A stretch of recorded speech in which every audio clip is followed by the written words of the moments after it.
hear something, Peggy? Huh? Hear what? I thought I heard someone yelling, or, I don't know, a howl. Forrest, is this a joke? No, I almost swore I heard something.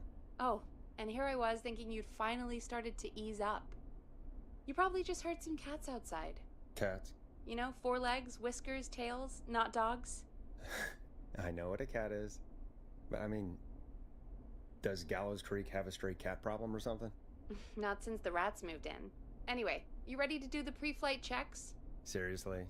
Do we have to do these checks every time? And do you have to call them that? Reggie pays us to check the equipment before each show, and he pays us to call it a pre-flight check. But if you're sure you don't want to...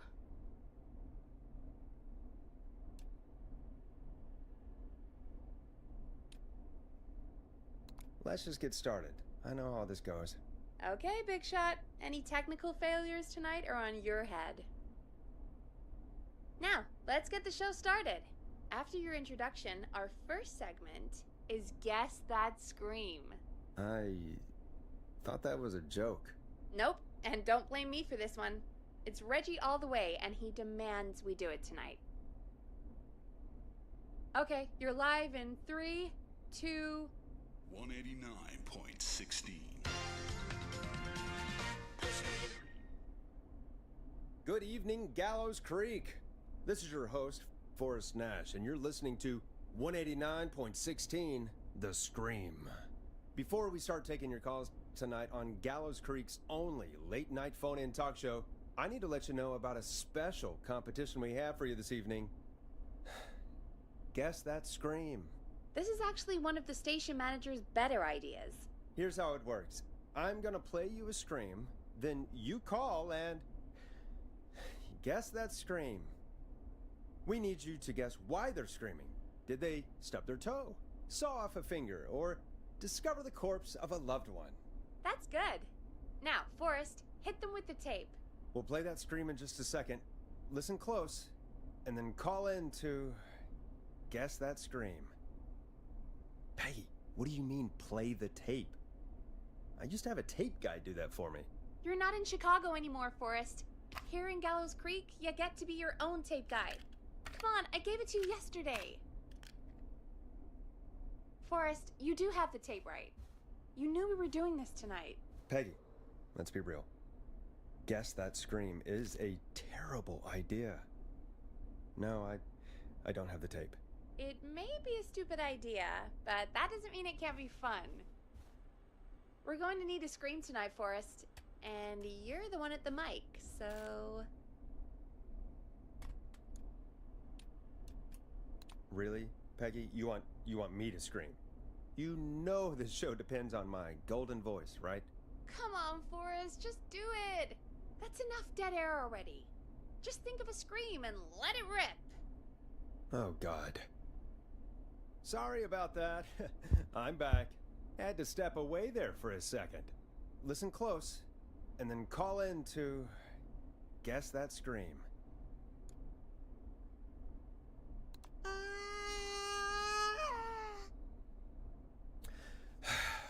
Well, folks, there you have it. Call in with your guesses, and if you get it right, you could win 2 tickets to the amazing Maze and 1 free fried dough. Fried dough? Just call in at 555-239-KFAM with your guess. Now, here's some music while you get dialing.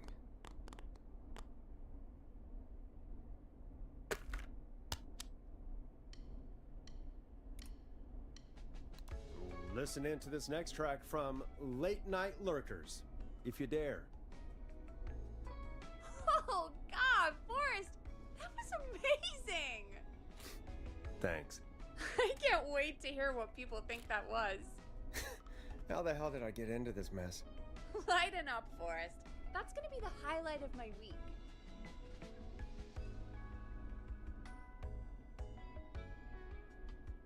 Oh, Forrest, there's a call coming in.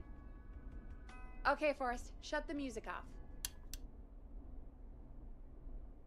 Welcome to 189.16, The Scream. Caller, you're talking to Forrest Nash. What's going on with you tonight? Forrest, thank God I made it through. My name is Leslie Harper. I'm the 911 operator and police dispatcher for Gallows Creek. Leslie, I've got to say I'm always happy to have a caller, but shouldn't our 911 operator and police dispatcher be minding the phones? What? Oh, Forrest, you have no idea. Listen, I found a body. I need your help. 911 is calling me to report a body. Interesting setup. All right, I'll bite. What's the punchline then? Forrest, I recognize her voice. I'm pretty sure that actually is our 911 operator. I think this is real. Peggy, I'm not gonna be happy if this is a prank. I don't do prank segments on my shows. It's in my contract. Forrest, I really don't think this is a prank. Leslie, if you're telling the truth, you should report this to the sheriff. What was his name? Sheriff Andrews or whatever? I'm at the sheriff's office right now. Wait, what? Sheriff Matthews is dead. What? Sheriff Matthews is dead? I couldn't get any response from the department. That's never happened before, so I came to the station and I found him. Oh, God. Poor Sheriff Matthews. Do you know what happened to him? Someone got him. Someone got up very close and I really don't want to say what they did to him. Did he fight back? I don't know. I think he tried. He's surrounded by bullet casings. I think he tried to shoot at whoever it was, but...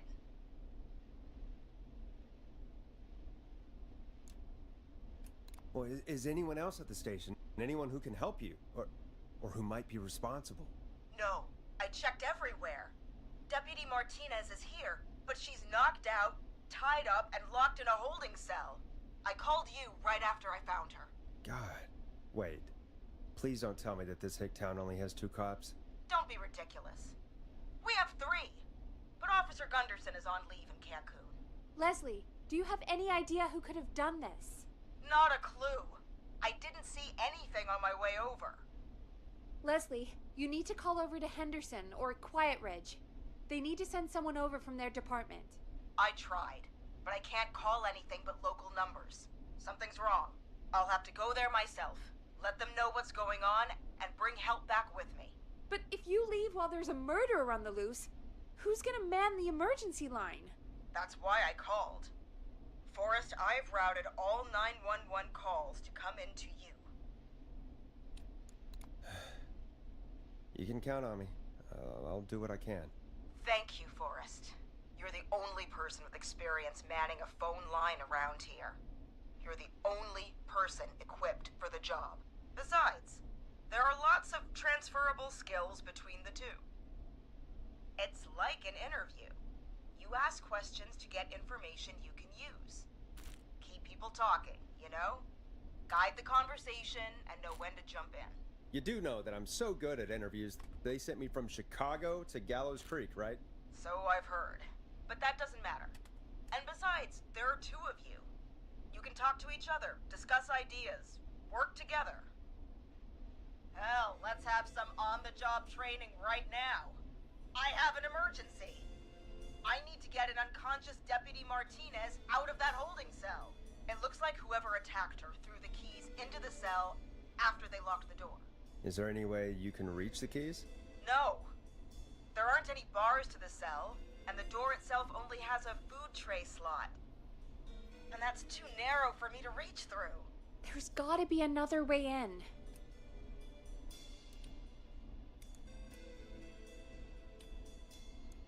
There's gotta be another set of keys somewhere in that office. Those can't be the only ones. Of course. Yes, there must be another set. Where might another set be? Maybe Sheriff Matthews had a set of keys on him when he... you know. I couldn't see any at a glance, but I didn't really look up close. 1 second. Oh, I think I might be sick. Sorry, Sheriff. I'm just gonna turn you over and... Oh. Please don't stare at me. Oh, wait. That might be them. I think I got the cell keys. Looks like Sheriff Matthews might have saved his deputy. Do the keys work? They do! Give me a minute to untie Deputy Martinez. I'll be right back. So far, so good, I suppose. How are you feeling, Forrest? Yeah, that seemed to go okay. Maybe Leslie was right. Maybe we can handle this 911 business. That's the spirit, Forrest. I think you're right. Though, I have to say, I really hope this is the only call like this we get. Same. Come on, Martinez. There we go. Just gonna sit you in your office chair. I'll head to my car in a minute. I'm back. Deputy Martinez is still out cold. I'm taking her in the car with me to get help in Henderson. If the killer came back now, Martinez would be a sitting duck. That's a good idea. We don't want to take any risks right now. Thank you, Forrest. You and Peggy just worked together like you did earlier. You can do this. Now I'll be back as soon as What? My car! My car is on fire! What do you mean it's on fire? How the hell? Did it just go up in smoke? What happened? Wait. What? No way. This can't... Well, Forrest, we have big trouble. What's happening? What's that noise? It sounds like whistling? Whistling? It can't be. Oh my god. I can see him, but he's dead, right? Right? But that mask, how the hell is he? Who, Leslie? Who? The Whistling Man! The Whistling Man? Who's the Whistling Man? He was a serial killer back in the 50s, wore that mask. But he's dead! What the hell? Oh, God. Do you think he attacked Sheriff Matthews and Deputy Martinez? He's coming this way. Leslie, stay inside and lock the doors. Right. Shit, we need a new plan. My car's torched. We need to think. I think you need to stay put and hide in the station. You should be safe in there. We can't just stay in here. I need to go get help. And what if he gets in? What if he finds us? There should be police cruisers at the sheriff's office, right? Like, you should take one of those. Yeah, that could work. Let me check if Martinez has any... I'll just reach into your pocket there, Deputy, and... Yes, got him. Keys for Squad Car 3. I saw that parked out front when I got here. Nice one, Forrest. Good thinking. But, wait. How am I supposed to get us to the car? The Whistling Man is right there.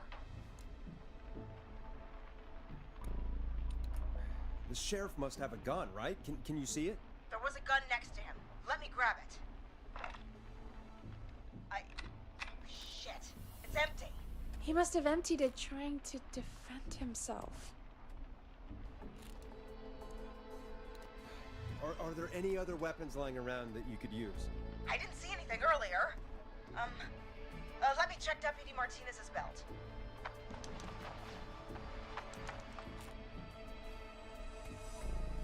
All right. It looks like the Whistling Man left her with her baton, pepper spray, and taser. I can only hold one if I'm carrying Deputy Martinez. Which should I take? I mean, it's gotta be the taser, right? Got it. I'm just going to grab Deputy Martinez and then... Wait. Do you hear that? No, I can't hear anything. Exactly. It's gone quiet. No more knocking. You said you could see the Whistling Man earlier. Can you still see him? Let me take a look. No. I don't see him anywhere. But I can see the car. Squad Car 3. It's right there. Okay. Deputy Martinez, if you can hear me, it's time to move. Just lean on me. Yep. There you go. Are you sure about this, Leslie? No time like the present, right?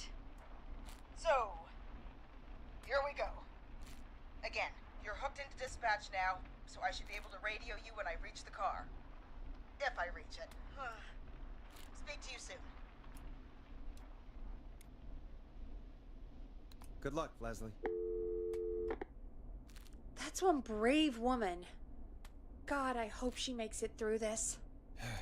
You know, I've got to say, this really wasn't what I expected when I came into work today. Well, they always say you have to be ready for everything in live radio.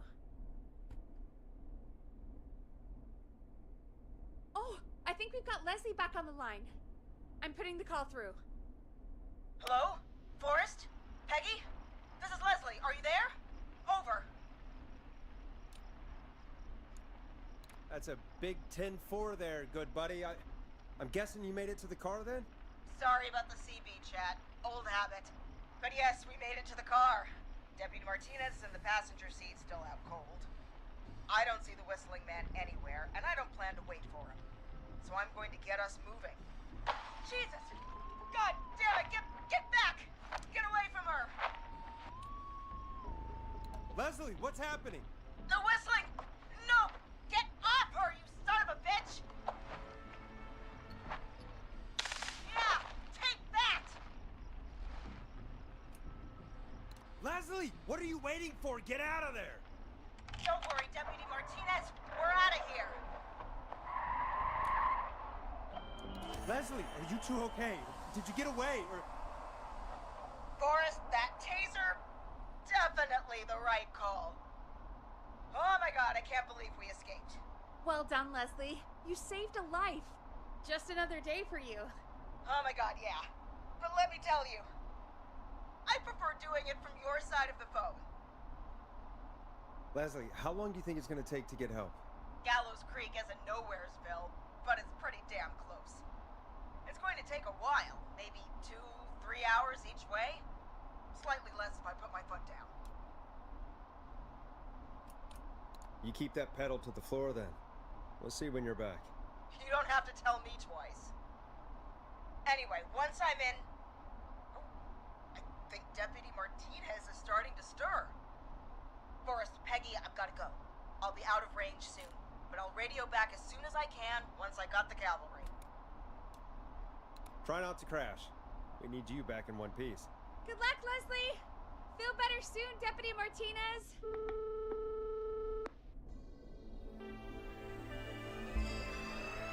Folks, you heard it here. We've got a killer on the streets of Gallows Creek tonight. Please make sure to stay safe. And Leslie, we're counting on you. We're going to get back to the show meanwhile. If you have anything on your mind or have any information about this Whistling Man character, then give us a call. We'll talk here on 189.16, The Scream. For now, here's another hit record for you all to enjoy.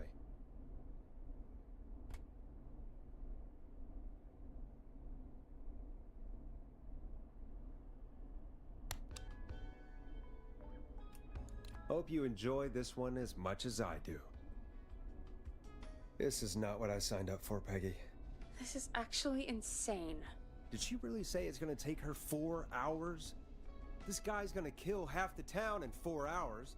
Forrest, that's not helpful. I know, I just... Who is this Whistling Man character anyway? He was a serial killer back in the 50s. Edward Marshall Mooney. Went around in a freaky mask, whistling, and killed about a dozen folks in Gallows Creek. No reason for it. No motive. He just did. And he's come back tonight? Probably not. Police chased him up to Ellis Point one night. We call it Whistling Point now. And it was, well, it was on this night actually. The police cornered him and he jumped into the river. His body was never found. So is he alive? Dead? I mean, what's the story? Story is he's biding his time, waiting to take revenge on the town. All right, that's the story. What's the truth? Other than we have a whistling killer on our hands tonight, I don't know.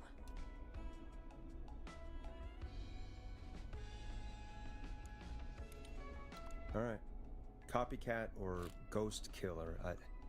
I guess we'll do our best. That's the spirit. At least we got the word out, I guess. What kind of listening figures do we get at this time? On a Thursday after midnight? Could be around 35? 35? Isn't 3,500? Huh. I didn't realize Gallows Creek was that large. No, 35 people. At best.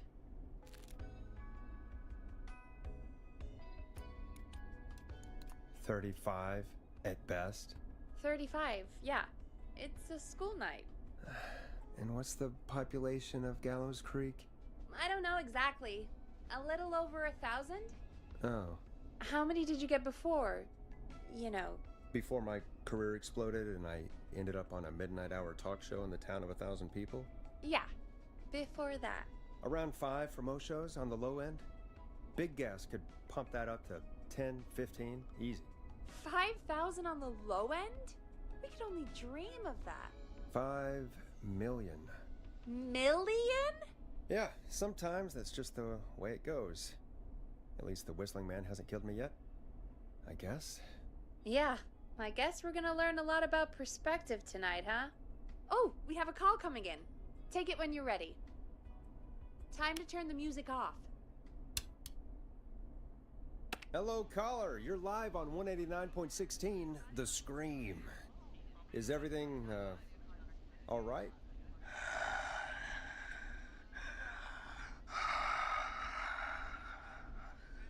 Okay, who is this? Are you, hello? Hello?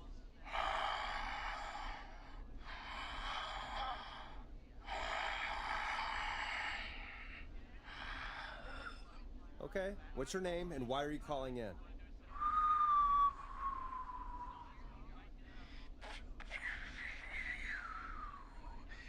You know my name. I've come back from the dead to kill again. No one's safe.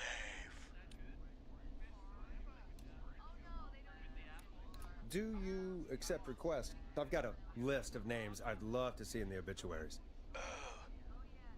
Maybe you must make a sacrifice to us.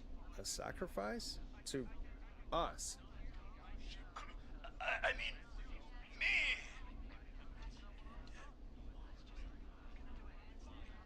We want cheese-dusted pretzels.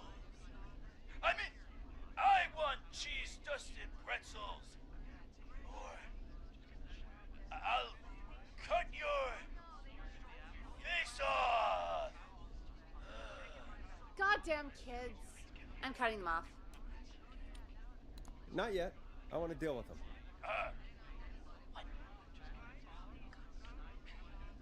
We also want a mega gulp. Okay, so cheese-dusted pretzels and a mega gulp behind the gas station. You got it, Whistling Man. A wise choice. See you soon, Forrest Nash. Needless to say, I won't actually be going out to the gas station to buy anything for these kids. And none of you should be going out tonight either. We've got an actual killer out there. Anyway, this next one's dedicated to all of you staying inside with your doors and windows locked.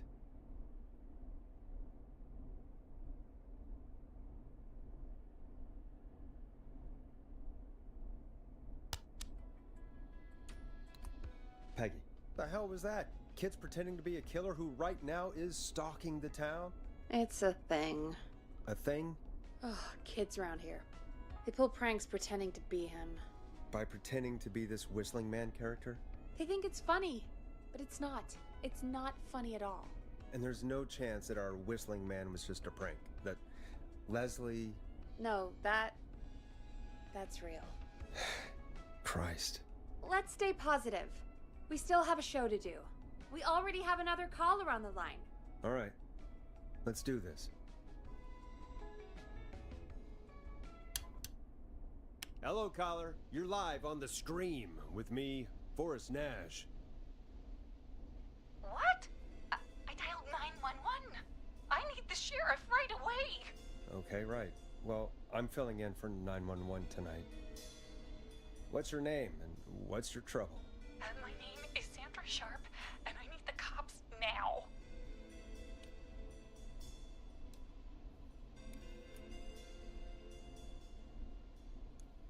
I'm sorry, but the cops aren't coming. Leslie's on her way to Henderson for help. What? God. Listen, you've got to help me then. I drove to the edge of town for a jazz run, and now some psycho dressed like the Whistling Man is after me, knife in hand. Oh god, it's actually happening.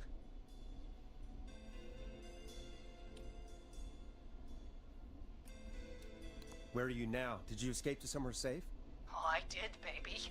I jazz ran all the way to my car and nothing flat.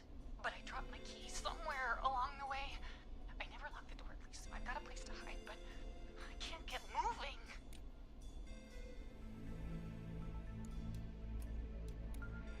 Is there anywhere else you can go? Do you have any friends nearby? Oh, I'm not going back out there.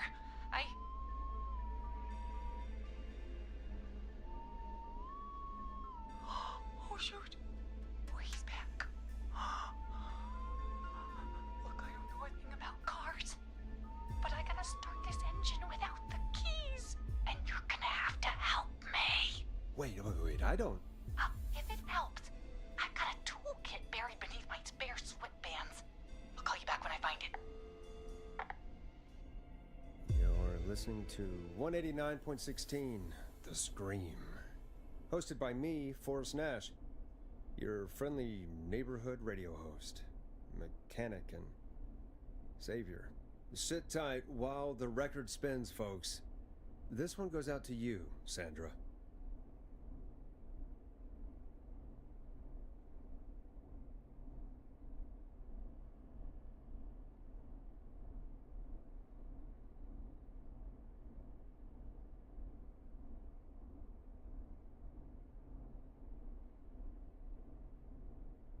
Play a record, Forrest. Doesn't the station have a show about cars? The Tamora twins or something? Timberline Twins Talk Motors. Yeah. You know they're not even brothers. Really? They look the same, though. I know, but they're not even related. It's weird. I asked them about it once, and they got really sweaty and defensive. Anyway, go see what you can find. The offices are out the door and down the hall.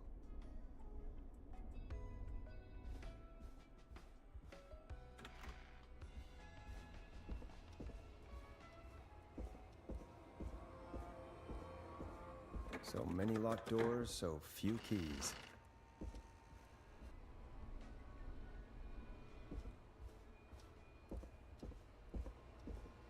It's not opening.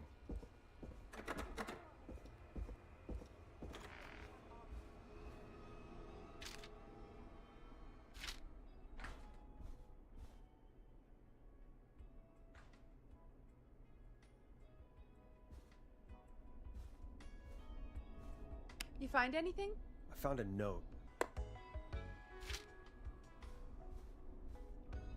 You find anything? I found a note. Good. And did you find anything else? I'm done looking. Let's just get on with the call. You sure about that? Yeah, let's do this. If you're sure. Okay, Forrest, shut the music off. Caller on line 1. Thanks, Peggy. We're back with 189.16, The Scream. How are you holding up, Sandra? The creep's looking through the parking lot trying to find me. But I've got my tools, and I'm ready to get this hunk of junk moving. How do we start this baby?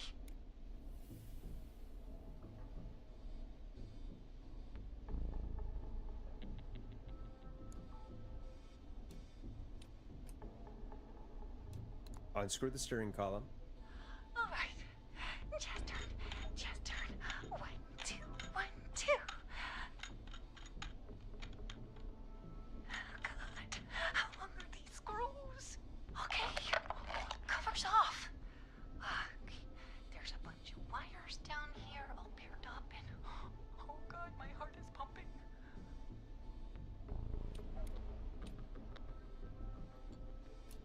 Do your jazz breathing.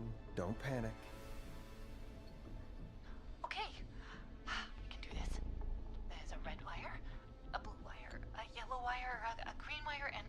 brown wire.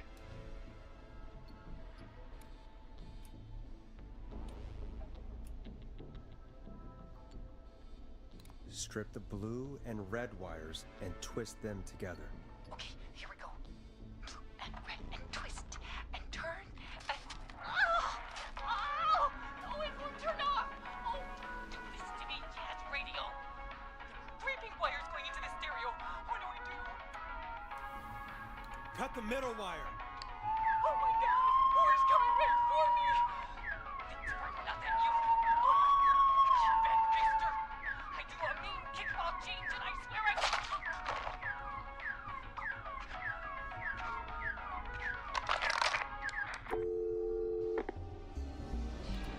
I'm so sorry, Sandra. You didn't deserve that. That poor woman. Folks, Gallows Creek just lost one of its own. Everyone, please stay home. Stay home, stay safe, and stay tuned. This next track is dedicated to Sandra. Taken too soon. Time to go on the journey that is Blast Processor with their hit song 1980X. I still can't believe this is happening. Right? Like Gallows Creek didn't already have enough to worry about? What do you mean? Gallows Creek is a miserable place to live. Really?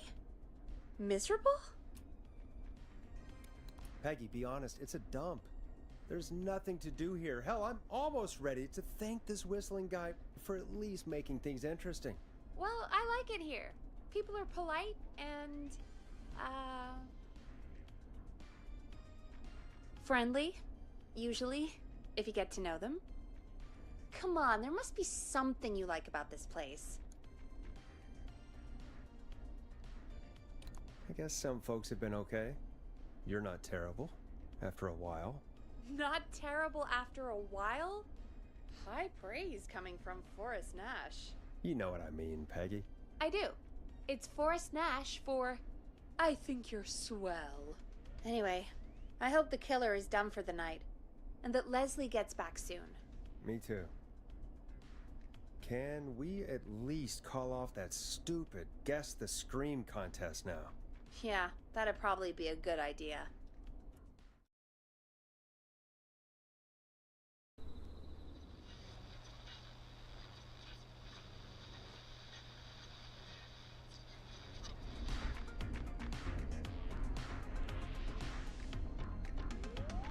We have a call waiting.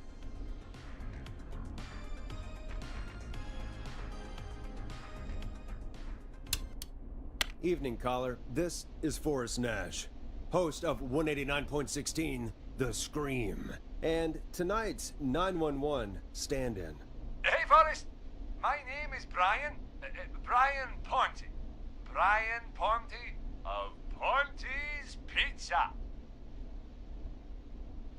Hello, Brian Ponte of Ponte's Pizza. What have you got to say about what's happening? I'm so happy that Deputy Martinez survived. I've seen her a lot over the years down here at Ponte's Pizza. Oh, you did a really great job. And as a thanks for all you did there, I just wanted to tell you that I'm sending you some coupons for free pizza here at Ponte's Pizza. Wow, Brian. That's really good of you, but you really don't have to, though. Oh, it's the least I can do.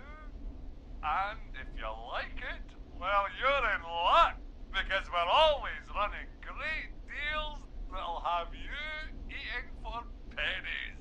Sounds great, bro. And let me tell you, the pizza we have is to die for. No. Poor choice of words tonight, I guess. That was pretty tasteless, I have to say. I'm sorry, Forrest. Well, I just hope I didn't put you or anyone else off coming on down to Ponte's Pizza. We've got a great special this weekend. Our famous beer and pizza deal. Wait a minute. Come on down to Ponte's Pizza this weekend. You've just got to pay for one slice to get yourself God damn it, you're just calling in to advertise your shop. Peggy, hang up on him. Done. Oh, real quick, before I forget, it's probably time we played a paid ad. Now, a word from our sponsors. You know how to play an ad, right?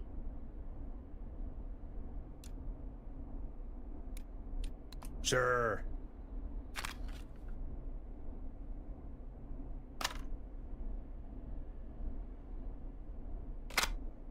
Done.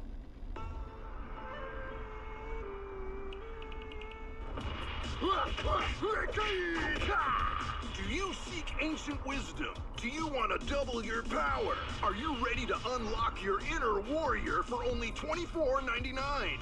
Then step into Master Robbie's deadly dojo of Kung Rate and receive direct by video warrior instruction from me, Master Robbie. You will learn the 4 qualities of an ultimate conqueror. The power of the alligator, the discipline of the tarantula, the speed of the tuna, the poise of the scorpion, and the wisdom of the bullfrog. Using classified techniques, I'll unlock your inner chi after only 5 30-minute video sessions. Ultimate power and wisdom can be yours now for the low price of only $24.99. Just call 555-7861 USA to take your first step to becoming a champion.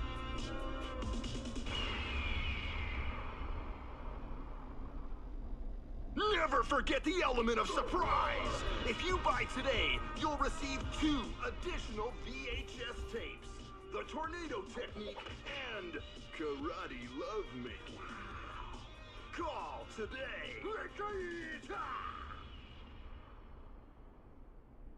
Do people really buy this kind of thing? Don't pretend like you're not interested. I mean, I wouldn't buy them, but I might watch them, I guess. Yeah, I bet karate lovemaking sure is something. Is Forrest Nash at a loss for words? Let's just get to the show. Wow, what a deal. Only $24.99. And I'm not just saying that because they're paying for the airtime. But unless they pay us more, then it's time to get the show moving along with our next caller. Welcome to The Scream with me, Forrest Nash. Yeah, Leslie. This is Maurice Russell from the Gallows Reporter. I'm at the office. This guy just broke in downstairs and... Wait. Forrest Nash? I want to speak to 911. Put Leslie on. What? God, another one? I'm guessing you've not been tuned in to our show tonight. Damn it, son. What does that have to do with anything? Just put me on with Sheriff Matthews. Sheriff Matthews is dead. Dead? What happened? Did you witness the incident? Are you willing to do an interview for the reporter?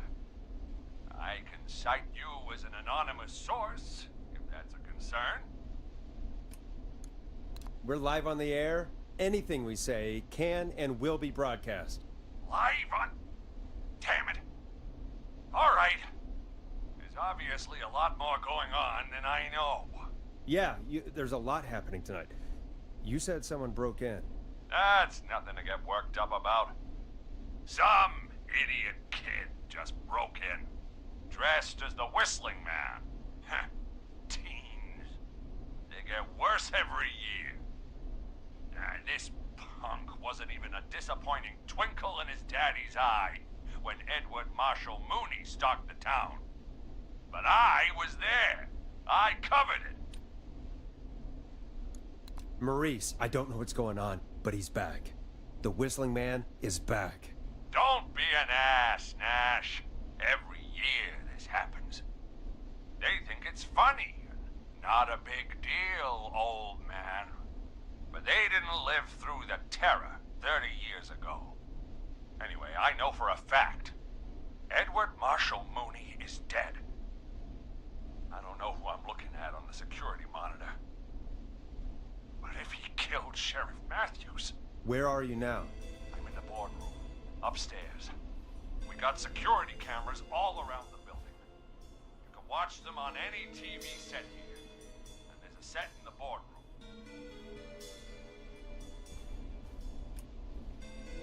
Maurice, is there any way you can get out of there? I sure as shit hope so, kid. But I'm not sure how I'm going to do it. That crash you heard was him tipping over my filing cabinets.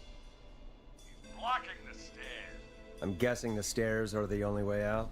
That's right. And it would take me a good few minutes to move those cabinets. We need to do something. But what? All we can do from here is... Forrest, I think I've got it. Why don't we call the killer? They'd have a bunch of phones set up across the office, right? In different rooms, with different extensions? So we call one of them. Draw the killer away. Buy Maurice time. That could work. Exactly! It's worth a shot. I can hear you, you know. The son of a bitch hasn't killed me yet. Yeah, sorry, Maurice. Peggy and I were just trying to figure out...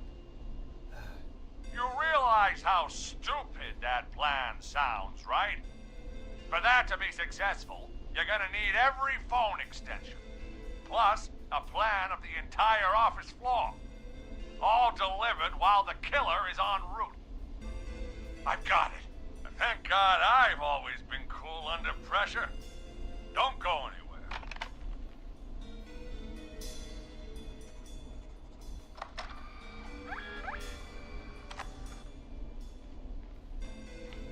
You don't think the killer got him, do you?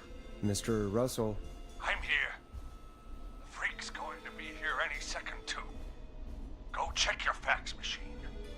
Don't let me down.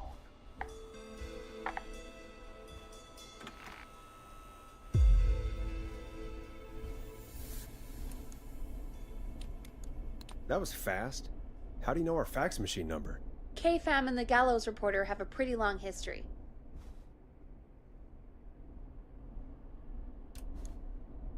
I'll go pick up that map then. Go, Forrest! The fax machine's in the office on the other side of the hall. Thanks, Peggy. Be right back. Okay, go to the office on the other end of the hall. Grab the fax from the machine. Easy. Locked. For now. This must be it.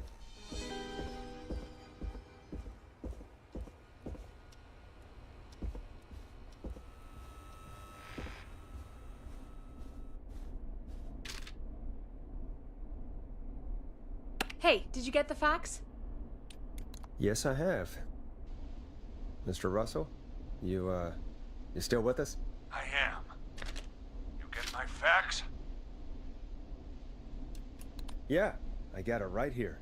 Good. I knew you could at least manage that. Okay, folks, we're back on the line with Maurice. Let's see if we can help him avoid the Whistling Man. Here's the situation. The Whistling Man searched every room in the hall leading up to the boardroom. And now, he's in the office next door. It's now or never. This plan of yours better work. I'm ready on my end, Forrest. Again, we want to draw the killer away by dialing an extension number, and then move Maurice somewhere safe. So, what extension should I call? Call the boardroom. The extension is 04. The boardroom? Don't be a horse's ass. Forrest, this is no time for jokes. Where should I call? Call the kitchen. The extension is 02. Got it. I'll put the call through when you're ready. All right, Nash. Where do I need to go?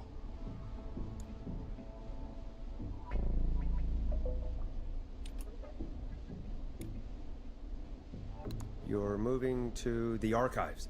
The archives? That's just across from the kitchen. It's going to be tight. Are you sure, Nash?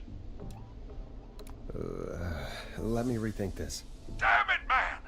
Do you want me to be a headline murder? Hurry up!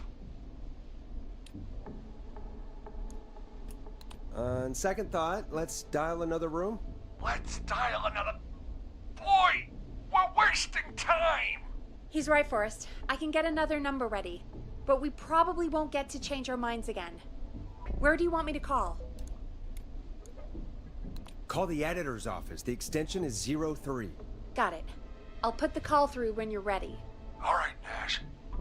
Where do I need to go? You're moving to the kitchen. Yeah, that makes sense.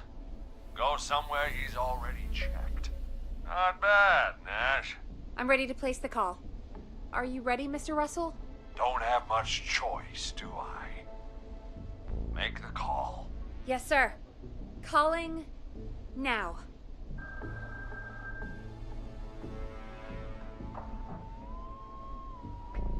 I can't believe it. He's actually heading to my office. Don't worry, Maurice. You can thank me when you're safely home. Thank you. It's your producer I'll be crediting if I make it through this. The coast is clear. I'm shutting off the TV so he won't see me on the security cameras. Then, making my move. I'll call when I get there. Do you think he'll make it okay? I'm sure he'll be fine. But now, what do we do? We gotta find some way for him to get past that barricade. What do you mean?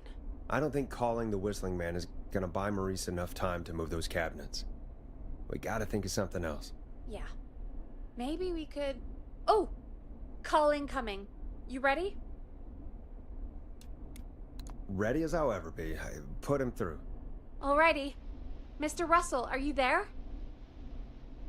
I am. I don't think he saw me. I've gotta give you credit for that, but I'm not out of the woods yet. Right. Let's review where we are. So, the only way out is by the stairs, which the Whistling Man has blocked with furniture. Exactly. I can move the furniture out of the way, but not quickly or quietly. Could you lock him in a room? That'd probably buy you time enough, right? Maybe. But the damn fire regulations say every door in the office has to unlock from the inside. He'd be able to get out just as soon as... Wait, no. I got it. The secret archive through my office, where we keep our most sensitive records. Ooh, a secret archive? Reggie would love that. What have you got back there? Juicy secrets about outer space? Peggy, I don't think now's the time to be playing around like that. You're right. Sorry, Forrest. Kids, we're in the big time now. I've got it all figured out. The secret archive. There's no lock on the inside of that room, only the outside. You can't break out. If we can get him in there, and I lock him in... We can catch the son of a gun. Exactly. Oh my god. Forrest, we might be able to end the nightmare right here. So should I call the secret archive then? You can't. The archive is a room for secrets, not gossip. So we don't have a phone in there. Oh, we're gonna need to change it up then. Any ideas, Forrest?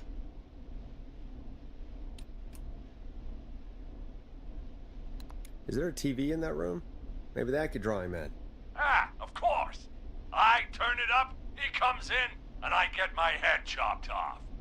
Think of something else. Maybe we could use a radio.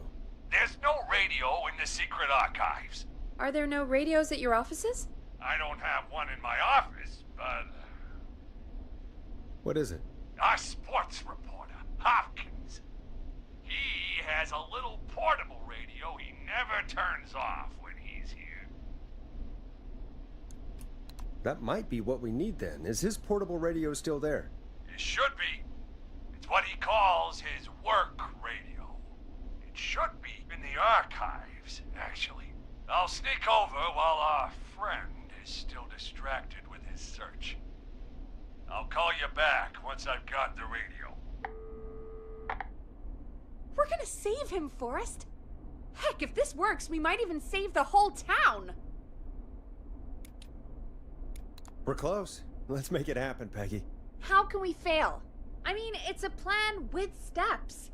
Get the radio, plant it in the secret archives, lure the killer, and... Oh! Call incoming from the reporter. Putting it through now. Nash, hello? Nash, are you there? I'm here. Is everything okay? I found the radio. It's right where I thought it would be. It's all coming together. I'm just going to turn it on quickly, make sure it's still got some juice. Maurice, turn the volume down. We don't want that thing blasting just yet. Yeah, I knew that, Nash. I was just doing that when you yelled at me. The radio works! If I make it out alive, Hopkins might just get that day off he wanted. He's earned it. Let's do it for Hopkins, Forrest. Wait. Ah, God damn it. If I can't have this stupid thing turned up, how am I supposed to draw the killer? I can't be in the room when it's on, or I'm dead. You just... Oh, that's a good point. But wait, we're the radio. We can just be quiet until you're ready. If you can do that, then... Yeah, sure. 189.16, I know that's your station number. But a good editor always double checks. Can you confirm that? 189.16, The Scream. Gallows Creek's best and only phone-in talk show with me, Forrest Nash. And me, Peggy. Jesus Christ. I've got the radio on silent, but I'm tuned in. Now, I just need to get to my office. Sounds like we need to make another call, Forrest. Where should we send the killer?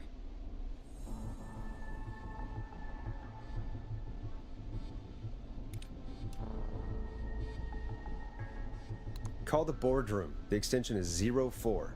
That might work. The boardroom is fairly close to the editor's office, but we haven't seen the killer go there yet. Are you sure?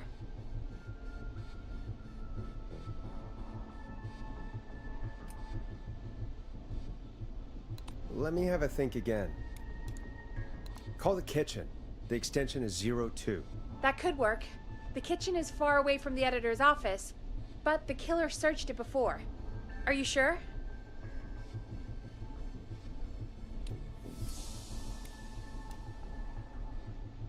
I'm sure. Make the call. Okay, calling the kitchen now.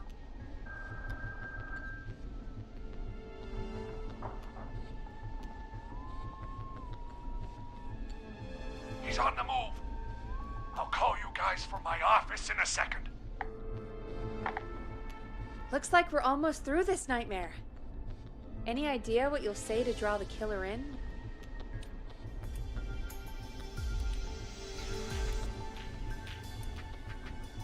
I'm gonna do my best impersonation of Maurice. I think that'll draw the killer in. What's your Mr. Russell impression? I think I gave that masked freak the slip. What a great plan this is, Pearl! I'll give you an A for effort. Ooh, call coming in. Here we go. I'm here. I set the radio in the... Oh. He'd already searched. Son of a...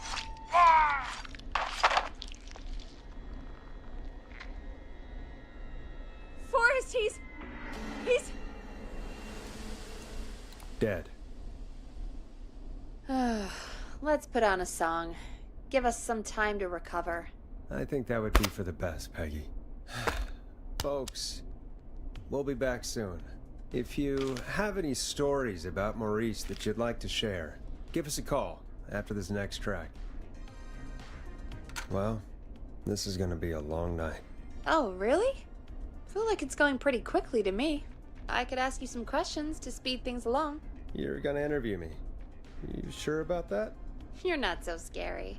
Besides, we've been working together like a week now, and you're still all shrouded in mystery. Did it occur to you that maybe I like being a mystery? Too bad. Question 1. Tell me about your family. What? Come on, Peggy, that's too general. Okay. Did anyone move with you to Gallows Creek? Nope. Now that's too specific. Too specific? Do you have any siblings? I don't. I'm an only child, and my folks are dead.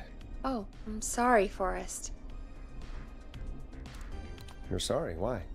Did you do it? Of course course not. I'm just messing with you. Anyway, what about you? Any siblings? Your mom and pop still around? I thought I was asking the questions. You were. I'm just making conversation now. Oh. Well, my folks went the same way as yours. Oh. What happened there? My dad walked out when I was about 13. He'd been a wreck for a while. Then he got himself into a wreck, and, well, that was Dad.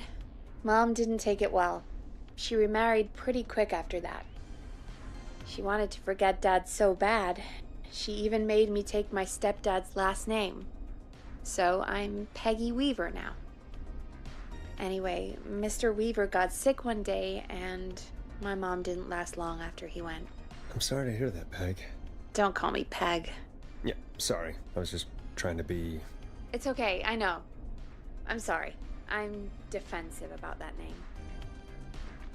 Any siblings? Funny you mention that now. No. Not anymore. I had a sister, but I haven't seen her since before my dad. Hold on. Someone just rang the door buzzer. Really? Think someone needs our help? Maybe. You want to go check it out? Me? You sure you don't want to go? No way. I'm locked up tight in here. I'll pass you the key to the stairs. Gee, thanks, Peggy. The buzzer's on the front door. See you in a bit.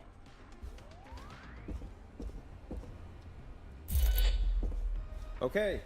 Down to the first floor, then check the door.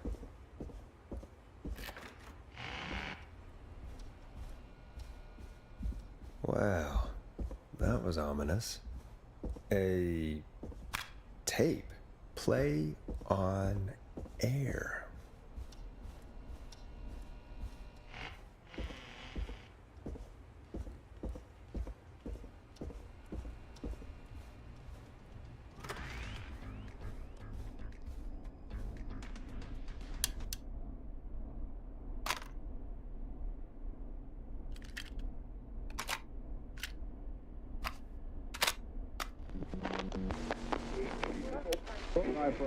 Hello, Gallows Creek. Time to Pay the price. Time to pay for lives. Time to sit there. I will punish you. I'm going to enjoy this. I did not enjoy that. What the hell was that? Oh, Forrest, we're still on air. Say something. Folks, Folks, the tape you just heard was passed through our door only moments ago. I don't know how the killer could get from the newspaper to K-Fam so quick, but be careful, Gallows Creek. Stay home and stay safe. Give us a call if you need help. You can get us on 911.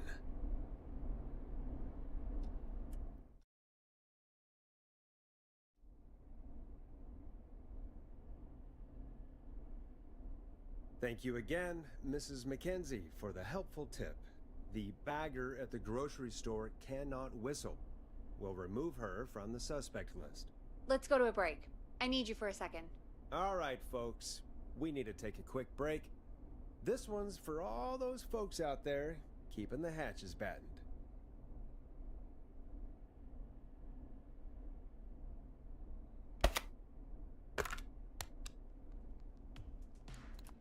All right, Peggy, what's up?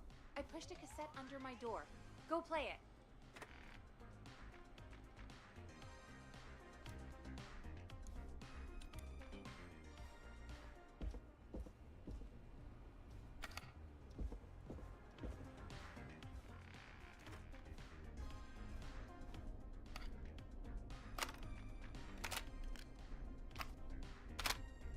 Or try your call again.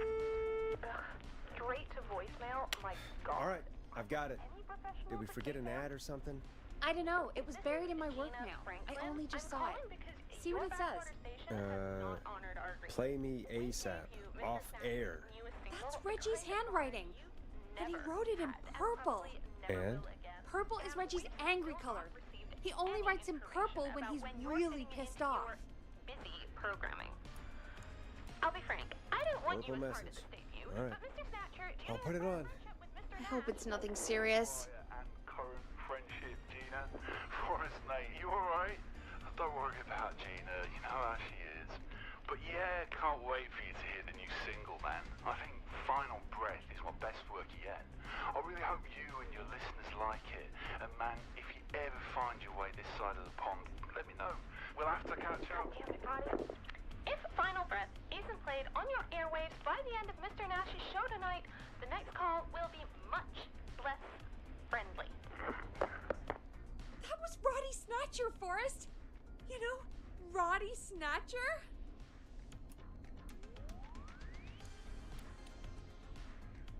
Are you a big fan of Roddy?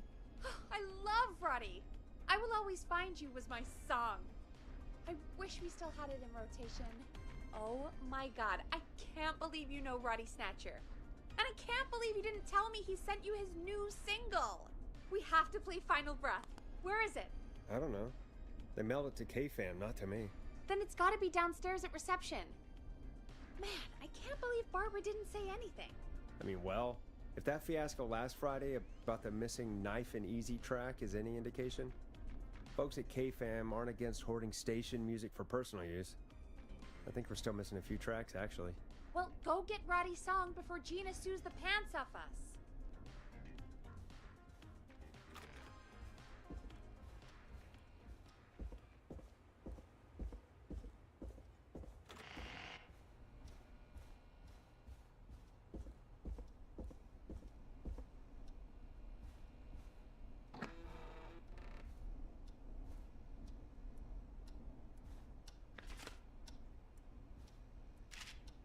This must be it. Final Breath. My tiny selection grows.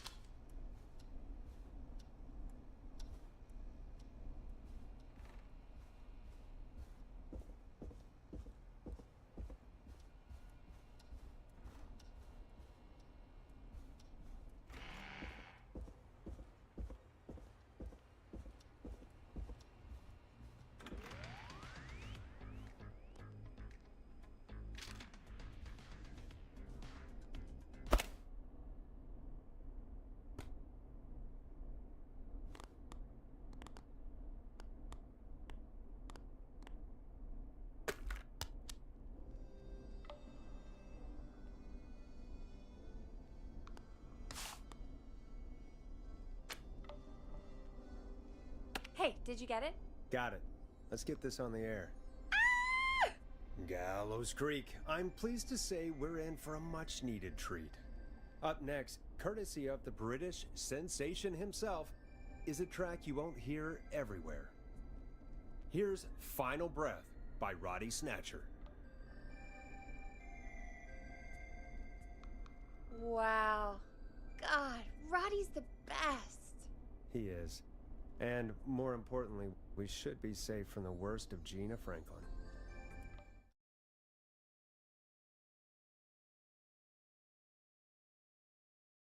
And I think that's every time I've seen him live. Peggy, you just talked through the whole song. Oh, whoops. It's okay. I can just play it on loop later. Oh, shoot. I just noticed we have a caller waiting. I really hope it's nothing serious. When you're ready, shut the music off. Evening, caller. This is Forrest Nash, host of 189.16, The Scream, and tonight's 911 stand-in. This is Murphy! Hello, Murphy. What have you got for us tonight? Two things, Forrest. First, happy birthday to my son, Fernando. He's 3 today, and man, being his daddy has changed my life. I've learned how to live, how to laugh, and most importantly, how to love. Aw, happy birthday, Fernando. Happy birthday, Fernando. Thanks. And now, my other thing. I'm putting the word out to this so-called killer. You think you're tough, huh? Big man with a big knife, huh? Ruben, come face me.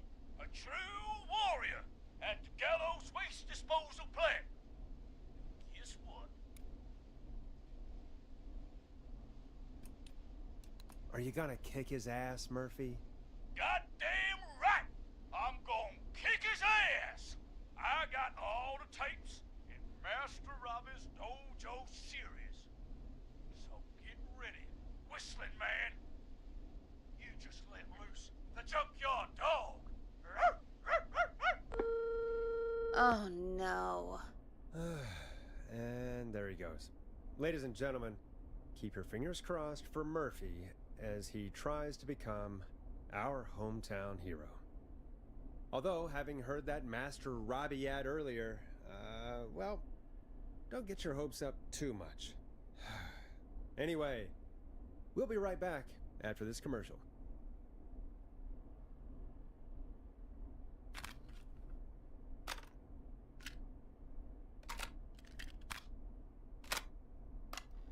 Teddy Gallows Jr. is a family man, a devout Christian, and a proud patriot.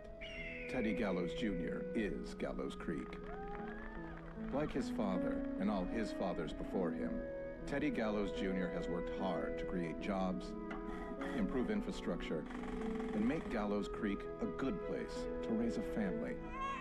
Unlike current mayor Linda Cartwright, Teddy Gallows Jr. lives in Gallows Creek.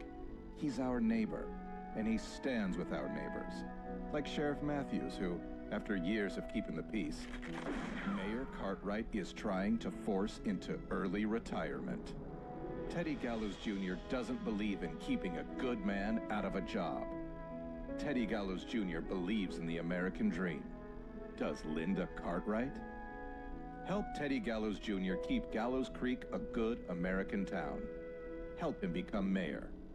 Take a swing for Gallows Creek. Vote for Teddy Gallows Jr. My name is Teddy Gallows Jr., and I approve this message. God, what a jackass. 100% grade A asshole. Linda Cartwright isn't super herself, but she's not...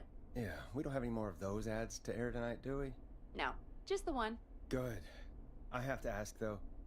Take a swing for Gallows Creek? He set the home run record for Gallows Creek High. Of course he's one of those guys. Yep, he played lots of sports back in the day, and he never lets anyone forget it. Right. Let's just get back to the show. Well, folks, hearing that reminds me that every vote matters. That ad really made me want to take a swing at Teddy Gallows. You mean take a swing for Teddy Gallows? Yeah, sure. Let's find out from our next caller who's got their vote. We got a caller. You know what to do. Hello, caller. You're live on The Scream with me, Forrest Nash.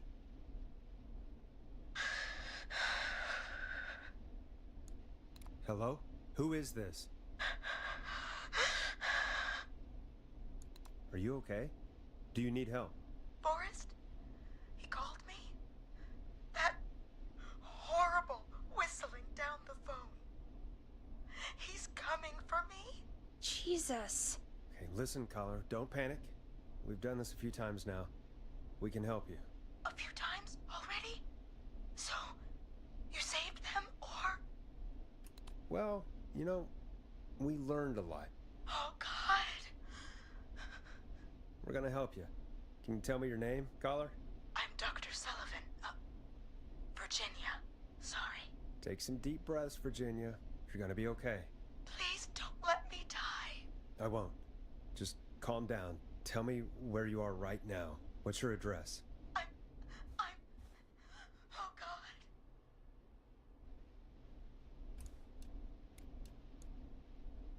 Maybe you can hide in your house? He'll find me. I know he'll find me. Is there a neighbor you can call for help? No. Everyone's away tonight. There's just a fraternity down the street. You live by a frat house. Yes, they're having a party. That takeout coming in all night. Lawn covered in beer cans. They're getting wasted. And I'm about to get... Oh, God. Virginia, what's the name of the frat? Oh, God. I can't think. I can't. Any idea what the frat might be, Peggy? If I knew where she was, I might know, but... Wait, the takeout! If we can get takeout to the frat, we can get a message to them to go and help. Virginia, who did they order takeout from? I don't know. Come on, Virginia. Try to remember. I can't do this. Well, folks, seems like our Virginia hung up. While we try to figure out what takeout to order, here's some music for your own midnight snacks.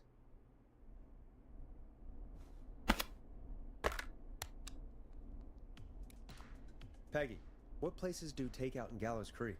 Off the top of my head? Well... There's the barbecue place, Grilling Spree, and you can order from Chalupa Cabras. Oh, and of course we have Ponte's Pizza. That's it, I think.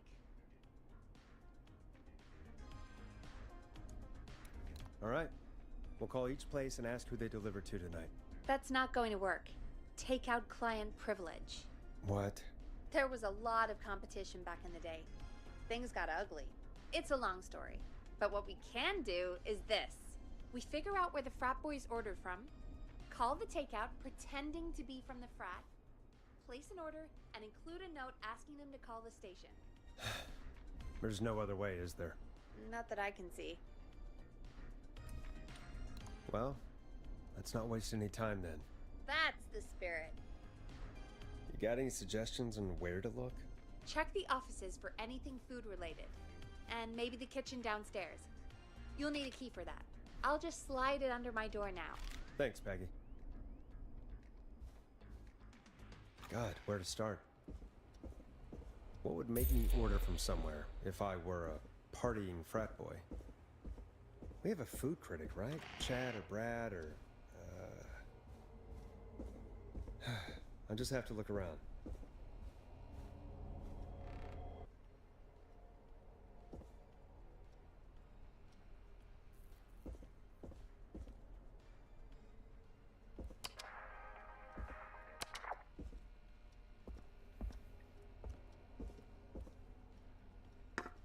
Rooting through trash. This is a new low. Ooh. Interesting offer.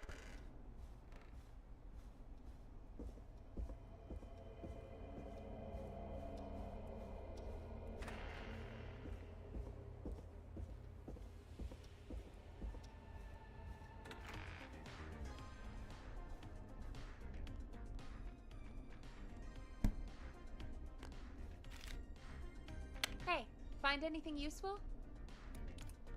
Yes, I have. That's great. Are you ready to get back on the line? A promotion, huh? Let's make the call. Okay, Forrest, shut the music off. Okay, Forrest, what'll it be? Call Ponte's Pizza. You got it.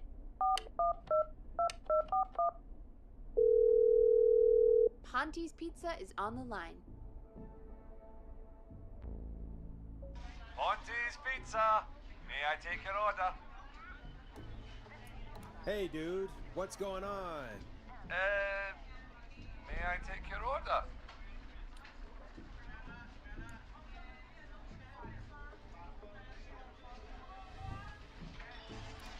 I need some garlic bread. I need the bread! Can do. Where do you want that delivered? Same place as before, you know. The frat house. Got it.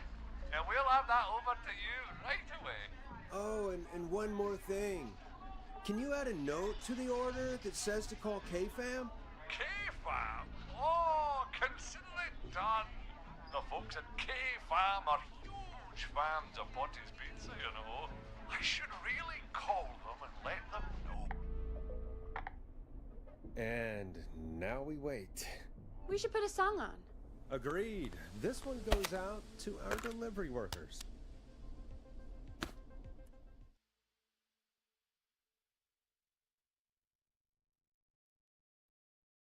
Which of the takeout places would you order from?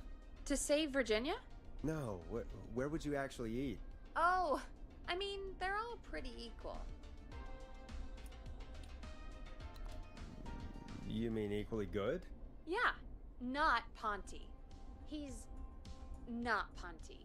Right. So, between Grilling Spree and Chalupa Cabras. I mean, it depends.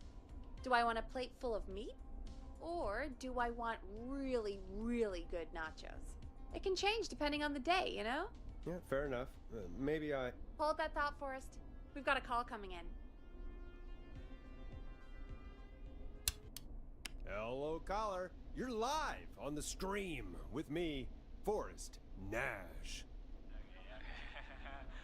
Hey, this is Fratman Plunker. We got some garlic bread and a note to call this number. Yes! Plunker, this is Forrest Nash from 189.16, The Scream. And Is this Goose? Oh, man. It's totally you, isn't it, Goose? This is such a Goose prank. sure, whatever, it's Goose. Now, listen, Goose, dude, get your ass to the party. We got so much beer! Listen, I need you to... Goose, come get beer. Your brothers are waiting for you. I'm not Goose! How can I prove this to you? Let me get a second opinion on this. Norman the Barbarian! What do you think? Great idea. Norman the Barbarian says only the radio man can control the tunes. So, play us the flow. Wait, really? What? The flow? Norman the Barbarian demands it. Okay, I'll play the damn song.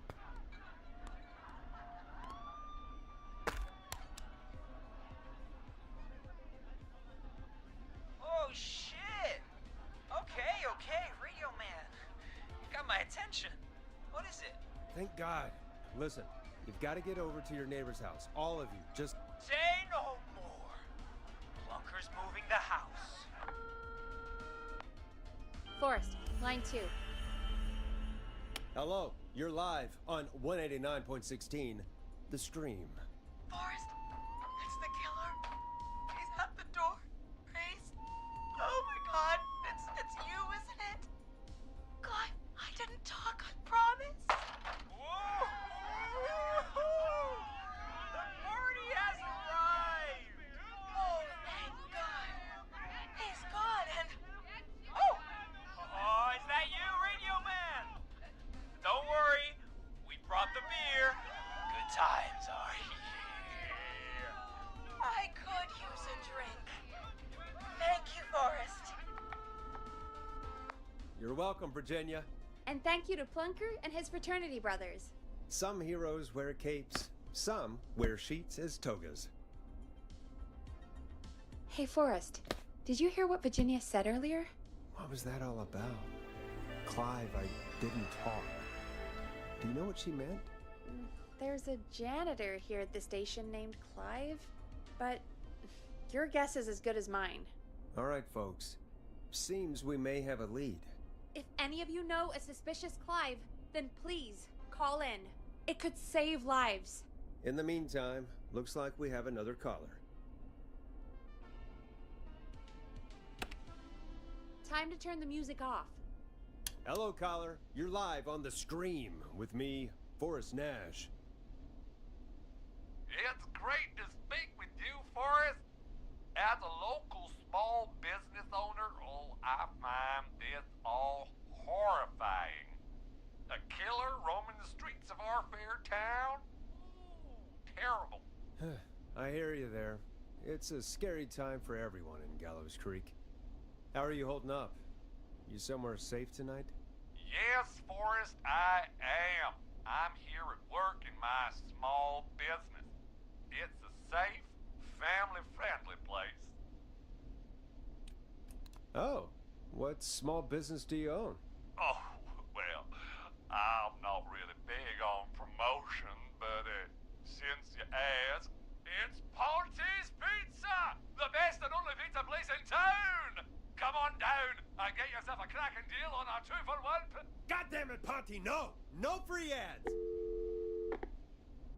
I mean, I guess we can't be that mad at him. Calling Ponty's did save Virginia.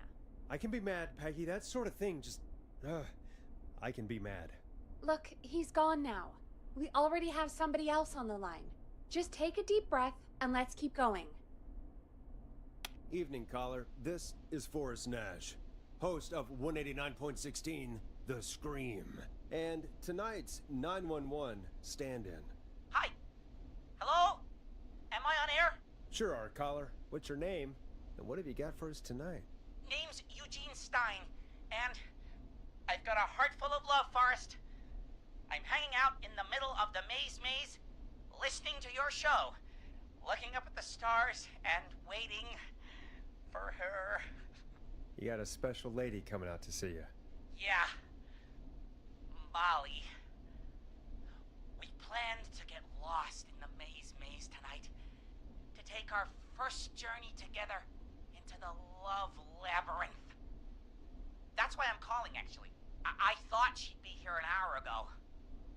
And since I've listened all night to how cool you play it, I thought you were the perfect guy to ask. Should I call her up and ask if she's coming, or wait and see? For real, kid? If you've been listening all night, do you really need to ask me? Yes, that's why I'm calling. Eugene, you really need to go home to your parents. My parents are dead, actually. But, Oh, jeez. yeah, I guess it's not the night. Hang on. I hear some rustling. I guess she came after all. Molly! I'm in the middle! It'll take a little while to get here, but, thanks again, Forrest. It's been good talking. Wait a second. Molly can't whistle. No, this is supposed to be the best night of my life! Not the worst. Eugene, do you know the way out? It wouldn't be the maze if he could just remember the way, Forrest. She's right! Listen, Eugene, breathe, hide, and call back in a minute. We'll get you out. I'll do it for Molly. But please, hurry. Well, listeners, while Peggy and I deliberate, here's a track for all you lovers out there. How the hell am I supposed to get him through the maze? You know Barbara, our receptionist? She's a maze fanatic. Shame she isn't here. I was supposed to go with her last week, but she changed her mind. Bingo. Here's what I was looking for. You were gonna go last week. I thought the maze was for kids. It's not just for kids, Forrest. The maze is fun for kids and adults. Why'd she change her mind? She went with that jerk Brad instead. Does everyone in Gallows Creek go on dates in the maze? A lot of folks do. There's something nice about getting lost, I guess. And besides, there's not much else to do here. Maybe we should call Barbara then? If she's so big on the maze. We could, but I don't actually know her number. But she probably has maze stuff somewhere. Go and see what you can find. That'll hopefully be enough. Which one is Barbara again? Barbara! You know, Barbara! Forrest, I've seen you speak to her. Help me out, Peggy. She's the receptionist. Sits at reception, never does any work because she's talking to Brad all day. Ring any bells? Right, yeah, sorry, I guess it's just the stress of... No excuses. Just go and find something to help us. Any luck? Yeah, I found a map for the maze in the trash. Why was it in the trash? Never mind. It doesn't matter right now. That's a question for Barbara later. Eugene called while you were away. He's on line 1. Okay, Forrest. Shut the music off. Welcome back to 189.16, The Scream. I hope you lovers like that track. And I hope we can help our lover in the maze. Eugene, you're back on air. I'm lost, Forrest. I just ran and I don't know where I am. I'm at a crossroad, facing a tractor statue.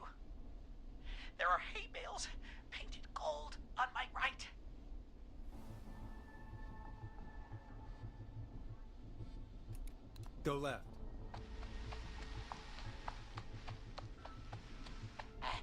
Okay. I went left, then tried a right.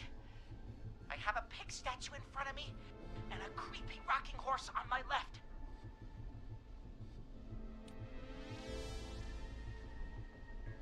Go backwards. Oh, God. Why didn't I just invite her over? I'm at a crossroads. There's a pitchfork statue up ahead. Which way? Go left. Oh, this wasn't how tonight was meant to go. I just wanted some love. There's a tiny barn in front of me and a scarecrow behind me. Nothing to my sides. Go right.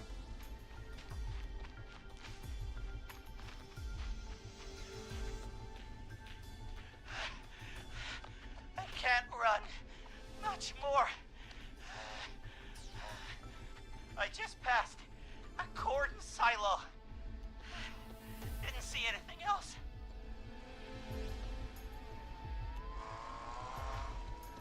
Please. Where do I go?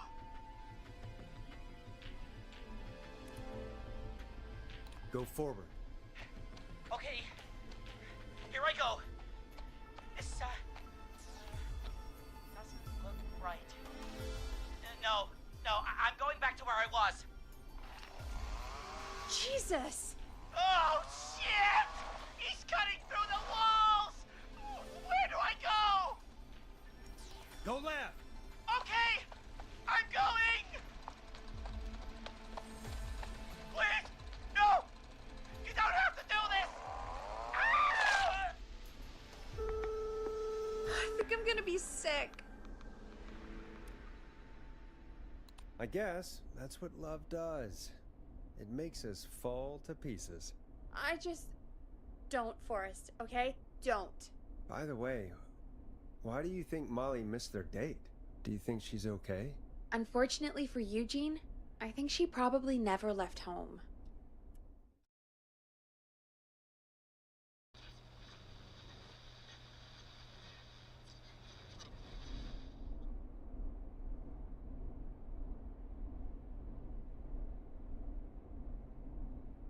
I suppose I should take this call. Caller, you're through to Forrest Nash on 189.16, The Scream. Hey, wonderful show tonight, Forrest.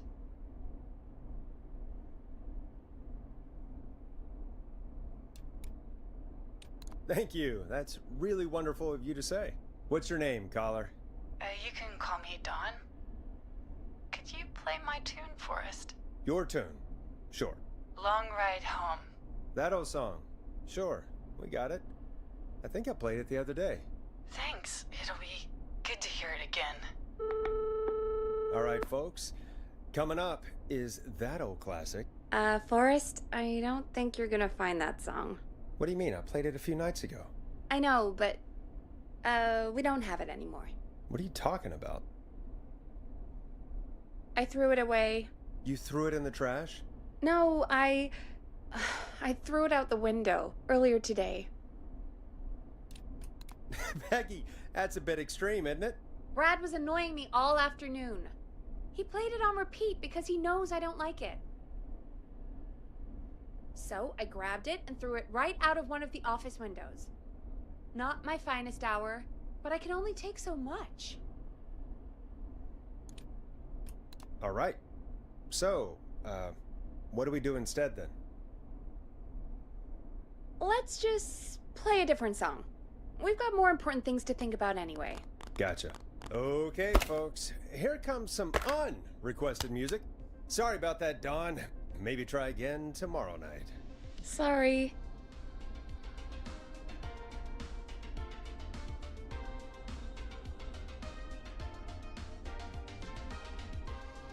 Of all the songs to request, why'd it have to be that one? Gee, Peggy, what did the barn finds ever do to you? Wrote that song, for one. It gets real old when you're forced to listen to it on repeat for years. Why couldn't they just request Roddy? Oh, Forrest, scrap the song. We have another caller. When you're ready, shut the music off. Sorry to cut the music short, folks. Callers take priority tonight. Welcome to 189.16, The Scream. This is Forrest Nat. Forrest? Oh, thank God. It's me again. Murphy. Hey, how'd it go, Mr. Dojo? Oh, the killer got me, man. Why did I ever trust a guy named Master Robin? That's not important right now. Just tell me what happened. Goddamn piece of... He came to the gallows waste disposal plant. Beat on me, man. Carried me inside and locked me in a dumpster. I got a flashlight. Oh, goddamn. I smell smoke. I think he started a fire. Hold on, Murphy. We'll call for help right now. You gotta hurry, man. I need someone here now or I'm gonna die. Peggy, get the fire department on the line. On it. All right. Now just... Come on, pick up. Hi. Yes, I'd like to report a fire over at the Gallows Waste Disposal Plant. It's an emergency. What do you mean it's not operational? Why is there no backup vehicle? Oh, God damn it! Forrest, that evil son of a bitch slashed the tires on the town's only fire engine. They can't do anything. But I have a few friends who live nearby. Maybe one of them can save Murphy. Where do they live? My friend Alex lives on the corner of Haddonfield and Romero Street, and Catherine lives on the west end of Myers Lane. And there's Jericho on the east end of Myers Lane. But he's old. Really old. Okay, I'll check the map, see who would be best to do this.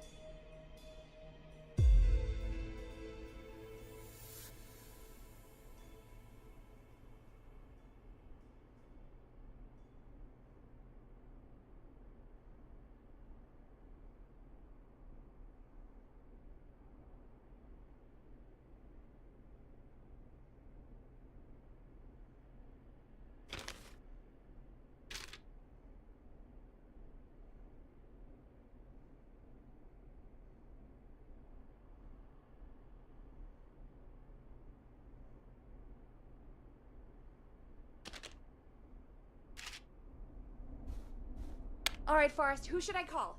Who can help Murphy? Where is Murphy again? Forrest, really? He just told us he's at the Gallows Waste Disposal Plant. Okay, sorry, I forgot.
All right, Forrest, who should I call? Who can help Murphy? Call Catherine. All right, give me a second.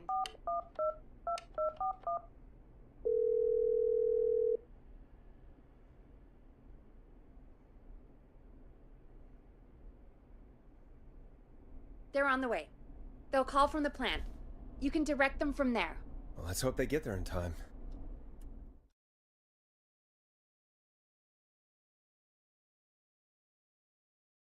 Call coming in. It's Catherine. She and Murphy are now both on the line. Hello, Catherine, are you there? What's happening at the plant? The whole damn thing's up in smoke. Oh, God damn it. I'm going in. Oh, my reception is terrible in here. God, my eyes sting.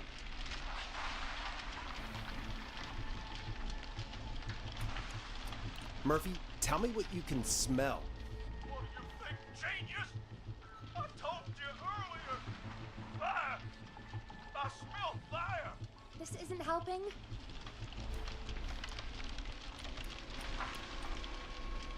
Go to recycling. Recycling. Got it. Come on, Catherine.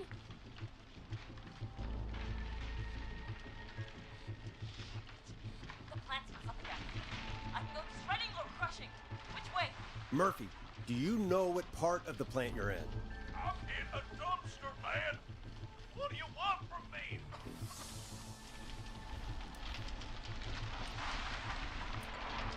Catherine, go to the shredder.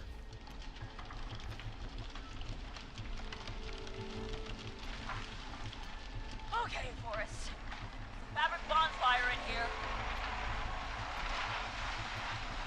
Can't be right. Oh, no. It's coming down. I gotta go! Oh, God! Remember me, Fernando! Oh, God, Murphy. Poor Fernando is gonna be crushed. Jeez, that's no way for anyone to die. Terrible way to go. Yeah, Murphy. I promise we will stop this. For you and for Fernando. Peggy, it's going to be all... Forrest, we have another caller. Let's not waste time.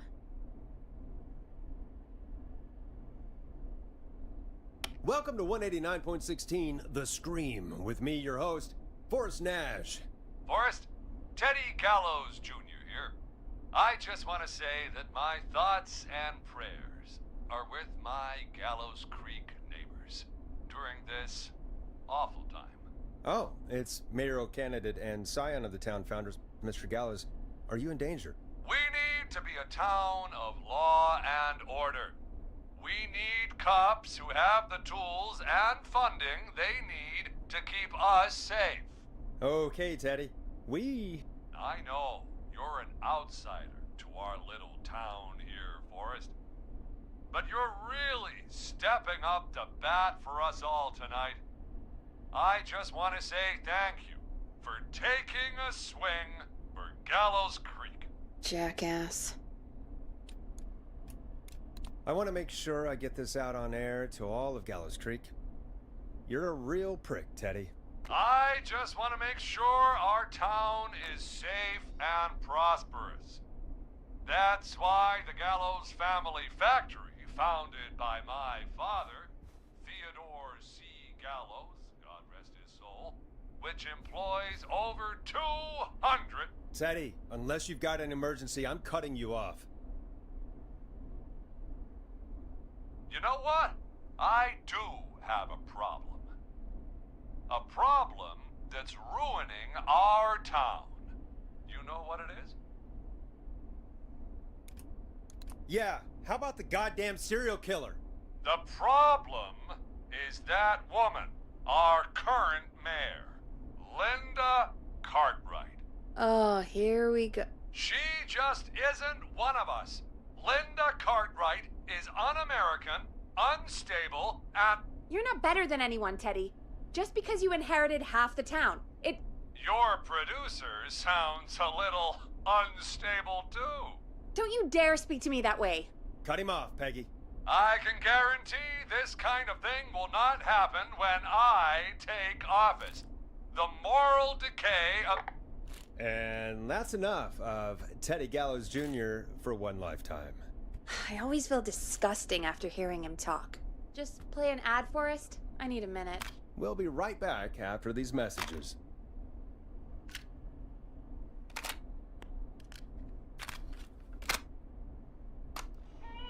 The world-famous annual Gallows Creek Harvest Festival is back! We got it all out on Giblet Field. We got the Little Miss Harvest Pageant, Princess Harvest Pageant, Harvest Queen Pageant, Cotton Candy, Corn Dogs, Cornhole, Corn on the Cob, Crokinole, Country Music, Can Jam, Jams, Jellies, Jamborees, Juggling, Roller Rickies, Roller Disco Lessons, Praying. We got baby crawling, balloon popping, balloons for sale, beard contest, horseshoes, hayride, hay toss, hey you there, safe donkeys and ponies, apple bobbing, firearms, fireworks, funnel cakes, fried dough, seed spitting, sand licking, cracker cramming, and cat shop.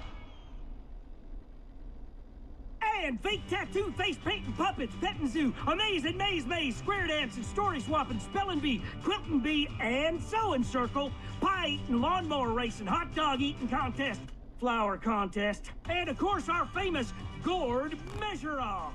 The festival is brought to you by Mayor Linda Cartwright, sponsored by Gallows & Sons Factory, and dedicated to the memory of Garrett Miley, tragically taken from us last festival. I can see why it's world famous. It's a highlight around here, Forrest. Oh, I am sorry to hear that, Peggy. All right, folks, welcome back to the show. We have a note from my producer. That's right. Come find me at the Harvest Festival tomorrow to grab your choice of a K-Fam mug, sticker set, or poster. Let's see what our next caller would choose. Caller on line 1. Hello, caller. You're live on The Scream with me, Forrest Nash.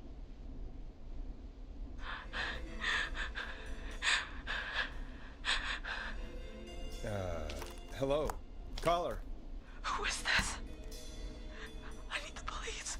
I'm Forrest Nash. I'm standing in for 911 tonight. What's wrong? There's a guy hunting me and my friends. I think he's killed some of them already. That's him. He's just outside. I can see him from up here. God damn it. She's just a kid. Where are you? Are you somewhere safe? Oh my god. Oh my god. Stay with me, kid. Focus. I can't do this. Yes, you can. Focus. Tell me, what's your name?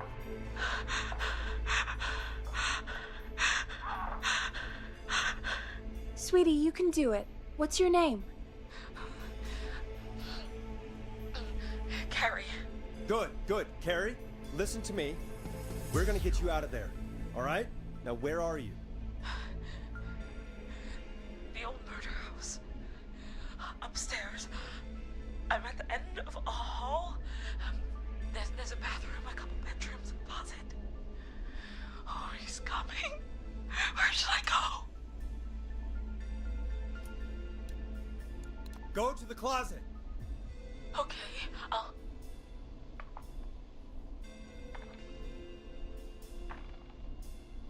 He's here. He's here. He's gonna kill me. Forrest, I don't think we can... Don't move!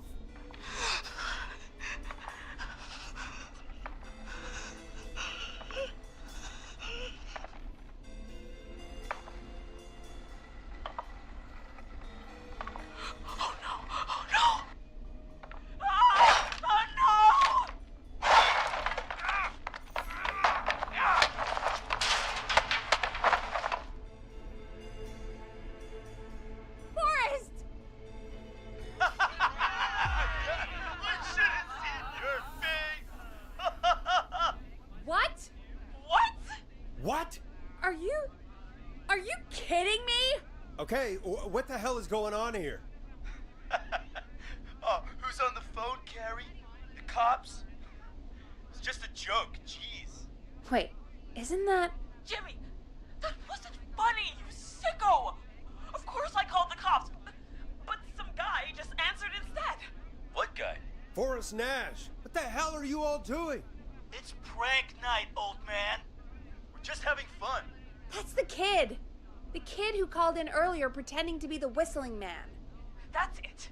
I'm out of here. Jimmy, everyone, it's really not safe to be out. Please, go home. And waste whistling night? No way. That little idiot. Whistling night? It's a stupid tradition. Especially stupid since that one kid died back in... Would you take off that stupid mask if it's hard to breathe? Who's under there anyway? Is that you, Seth? Idiot. Seth is right next to you. That's, wait. Oh no. Who are you? Oh no, man!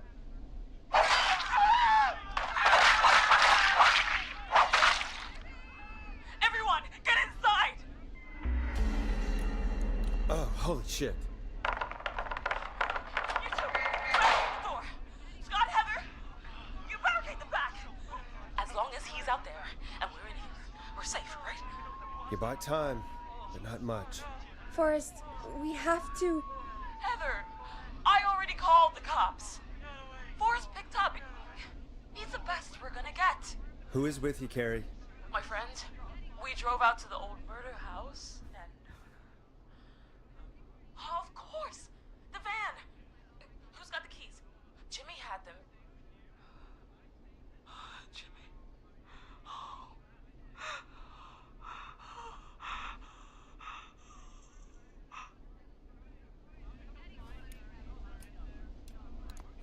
Okay. It's gonna be okay, Carrie. Right.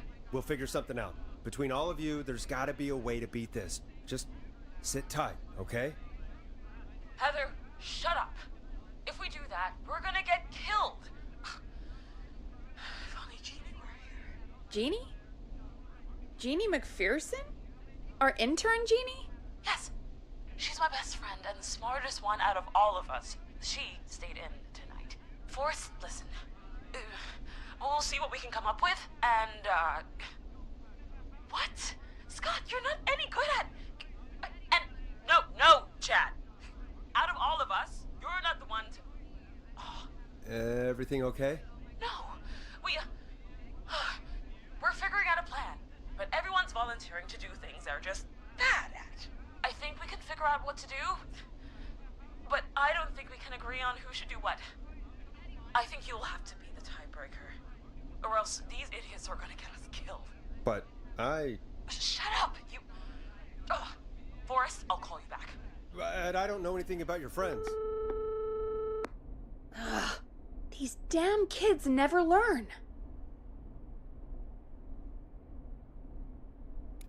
Breathe, Peggy. It's okay. They do this kind of thing every year, Forrest. People get hurt. All right, folks. We're gonna work out a way to save Carrie and her friends. This next one goes out to all the trapped kids out there.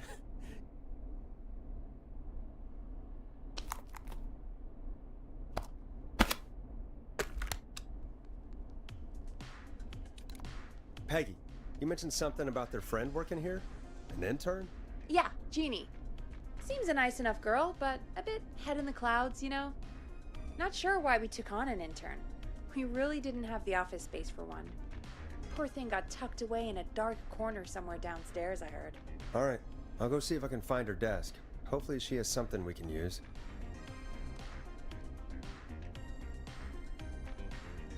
Peggy said her desk is downstairs.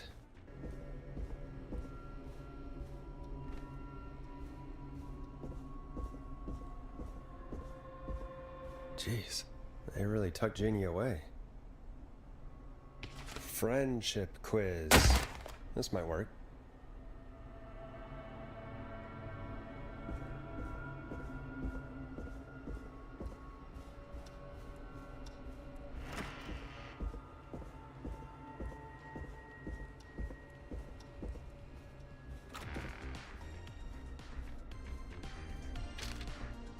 Welcome back.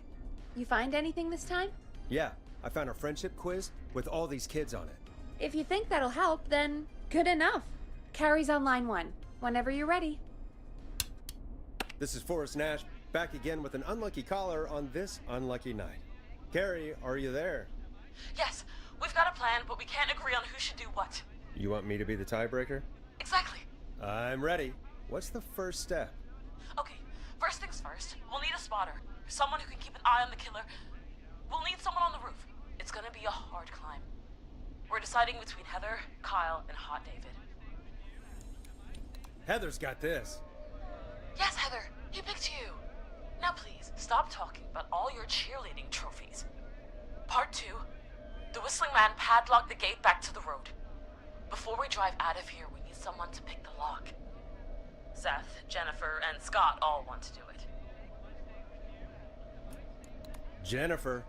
Jesus, Jennifer, you carry a bump key? Why didn't you say so earlier? Anyway, that brings us to part 3. Getting the van keys.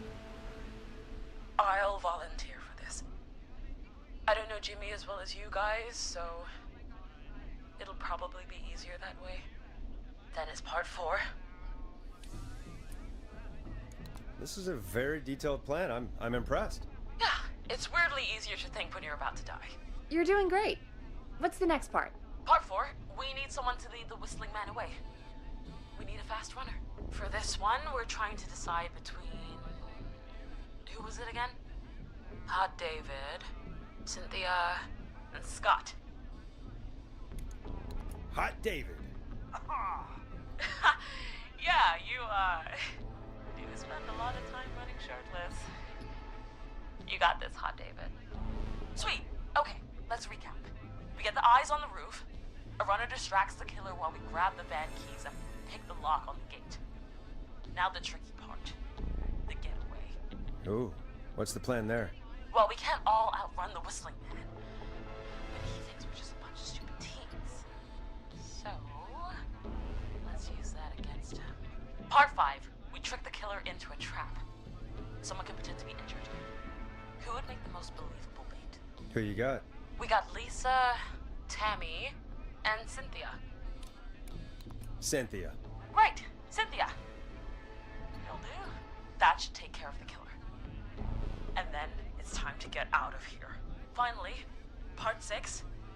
We need someone who can drive us through the woods and back to Gallows Creek alive. Who's our getaway driver? Should it be... Who have we got? Chad, Scott, Tammy, whatever. Forrest, you know what to do.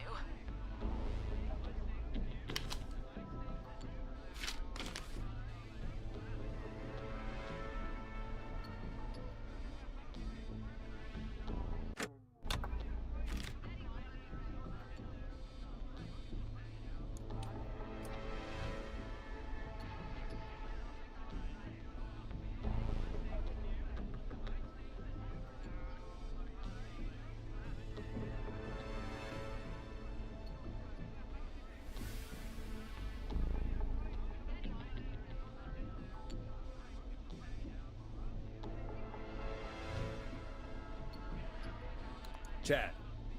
Oh, perfect. Your go-karting experience will be great, Chad. Thanks, Forrest. We'll just take a few seconds for ourselves, and then it's go time. Sounds good. Talk to you in a sec. Good luck, Carrie. That actually sounded like a pretty good plan. I hope you're right. Yeah, let's hope.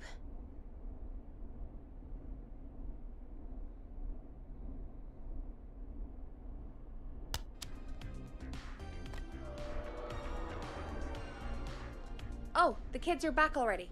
Line 1 again. If you're just tuning in, we're coming to you live with a bunch of teens about to flee a madman. Listener discretion is advised. Are you ready, Carrie? We're good to go, Forrest. Don't die, okay? You got this. Here we go, everyone. Spotter, to the roof. Go, Heather. She's off and away. All right, Renner. Get ready. Wait for the spotter's signal. Spotter says go.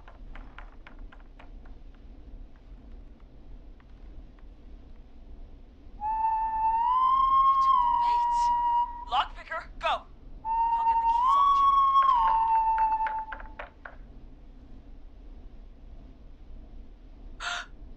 Oh, Jimmy. Oh, his face is... The keys, Carrie. You need to get the van keys. His face is lying next to him, Forrest. He got cut. Oh, God. Focus. Breathe. Right. The van keys. Got him. It's Jennifer got the gate unlocked. And Hot David should be back any second. Perfect. It's working. I can't believe it's actually working. You're doing great. Focus. You got this. We got this. Next step, trap the killer. All right. Wait. Get into position. Everybody else, hide.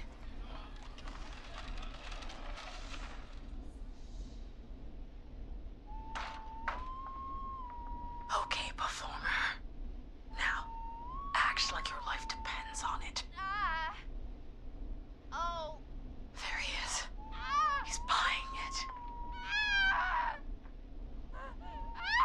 Oh no. He knows. Damn it! Now! Push the bookshelf over!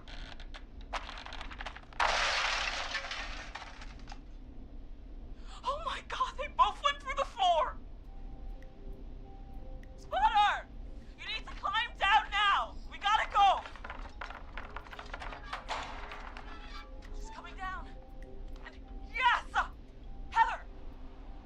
Quick, everyone to the van. Driver, take the keys.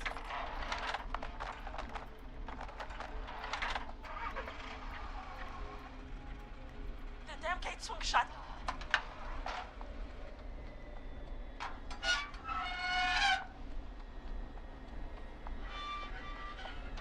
Huh?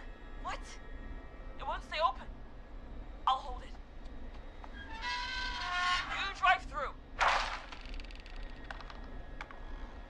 Carrie! What was that? It's a whistling man. Drive! Now!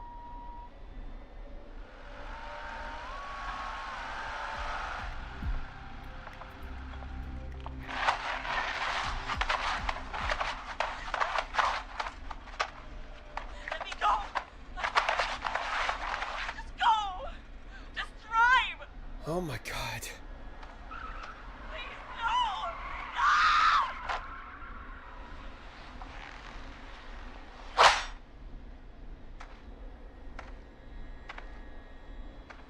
Carrie?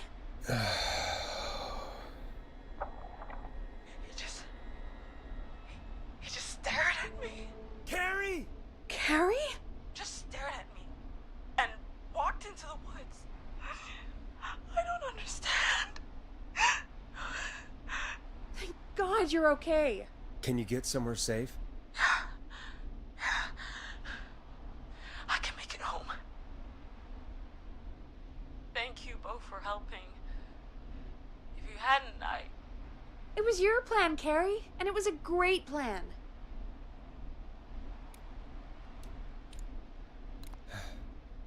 You get home now, Carrie, before he changes his mind. Right. I need to get home. Breathe, Carrie. You're okay now. I'll call you when I'm somewhere safe. Talk to you then.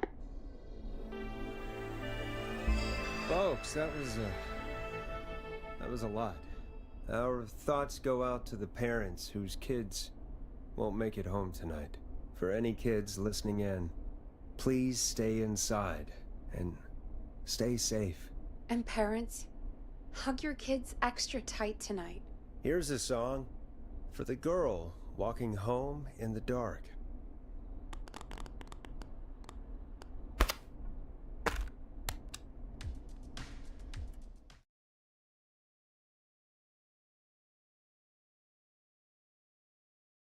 Hey, we had a call come in. Okay, Forrest, shut the music off. Forrest Nash here. Listeners, we've got another caller live on 189.16, The Scream. What's on your mind, caller? Hey, Forrest. I just wanted to phone in and say that I think I speak for everyone when I say that you're providing a real service for Gallows Creek tonight. It's cool what you're doing, man. Well, I'm just doing my job, friend. Anyway, tell me about yourself. What's your name? Are you keeping safe tonight? Yeah, man, I'm good, thanks. I'm at my roller rink, trying to get everything ready for the Harvest Festival tomorrow. I had a guy from Starling Security here earlier, installing the Starling 4000 system, so I'm a little behind. As for my name, my friends call me Roller Ricky, and I now consider you a friend, my man.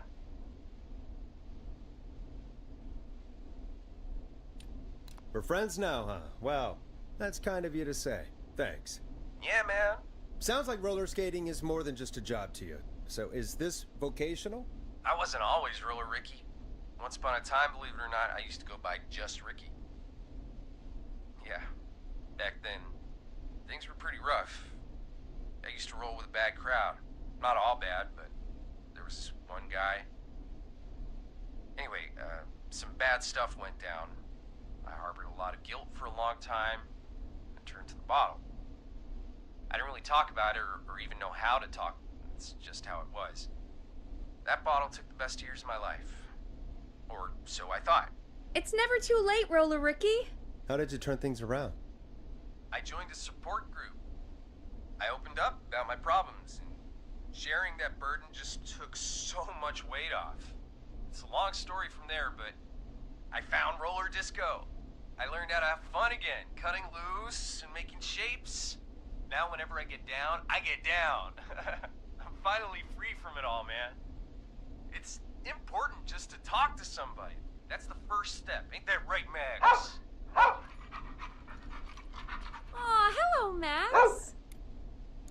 Well, he certainly sounds like a good boy. Max is my emotional support dog. He's a rescue dog, but I always say he's the one that rescued me. He's the best dog a guy could ask for. Of course, the first thing I did was teach him how to skate. He's better than me now, a real pro. Max can skate? Yeah, man. At first they said it couldn't be done, and then they said it shouldn't be done. But Maxie loves the rink, man. Is that another train, Maxie? Maxie loves trains, man. He's even got that special how to greet them. I'm sure your neighbors must love that. Maxie appreciates all the positivity you're throwing out, my man. You know, I'm actually hosting free skating lessons tomorrow at the festival. I think it's a great opportunity to give back to the community. Man, all this talk of skating's got me itching for a boogie. Before I switch my radio off for the night, could I request a song for us? Something I can groove to, you know, something funky. It'll be me and Maxie's final boogie breakdown tonight. Then I think we'll take it down a level. I can do that. Thanks again for calling. You and Max, be safe now, okay? Bye, Maxie. You got it, man. Peace. Well, folks, this next one goes out to Roller Ricky and Max. Enjoy. I really needed that call, you know, after everything. Yeah, I get that. He talked a bit much for my taste, but it is inspiring to hear somebody come back from the brink like that. Yeah, that's what I meant. You were thinking about Max on skates, weren't you? Well, would you look at that? Another caller on the line. What are the odds? Better take it.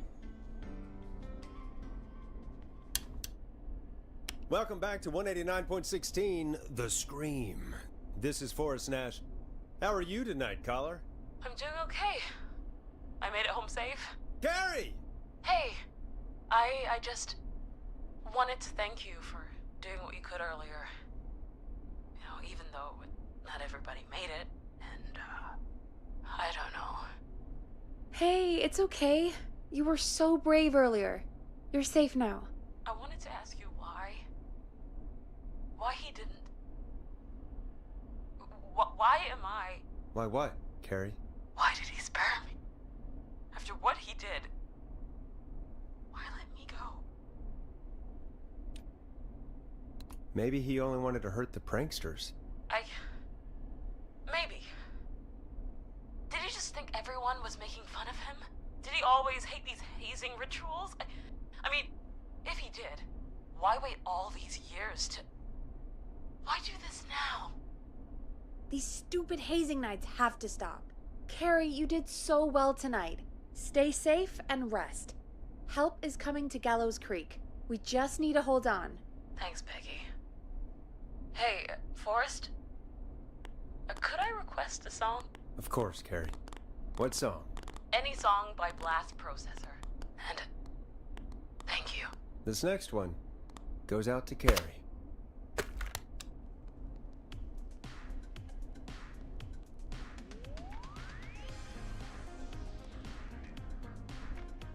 You know, what Carrie just said has really got me thinking.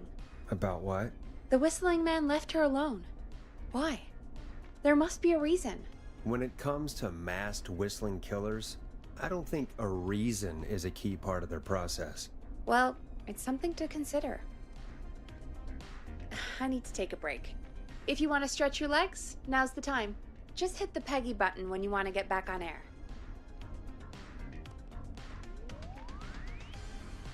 Let's get going, Peggy.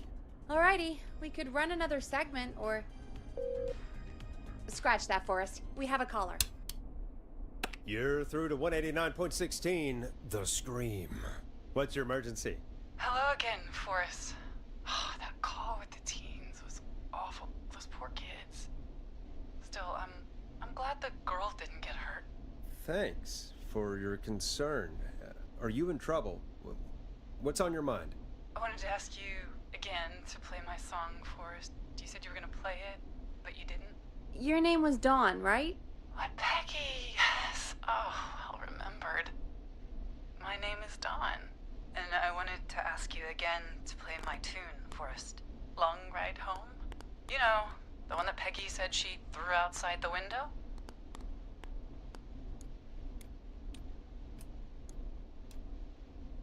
You must really love that song. If you're calling up to ask for it when you know we don't have it. Well, I do love it. And I don't want to argue, but you do have it. It's just outside the window. There's a serial killer on the loose. I can't just go outside hunting for a record. I'm really sorry, Dawn, but we just can't get it right now. But wasn't the whistling man just at the old murder house? That's miles from the station. It won't take you a second to grab it. Don, I'm not sure if you've heard, but there's something unnatural about this freak. He's fast. I'm not risking it. Oh, but I think you will. Forrest? Peggy, I'm calling with more than a request. I know something. I think I know who's gonna be next. What? Are you serious? Play my song, Forrest, and you'll find out. Well, folks, here's some music for you while I think things over.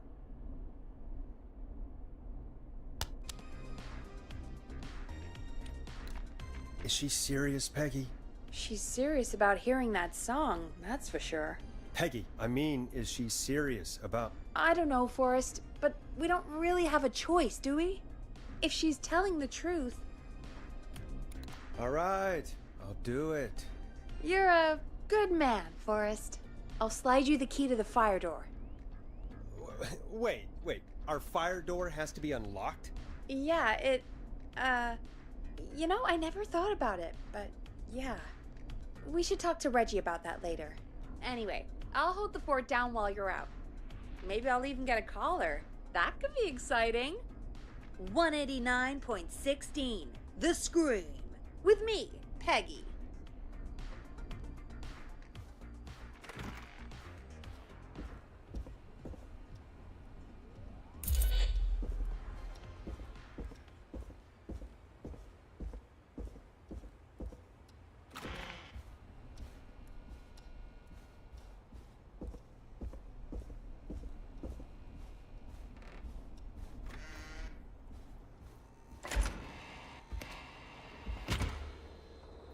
You know, I hope she'll be happy when I'm brutally murdered by the whistling man. Out here, in the open, alone. Here it is. Long Ride Home.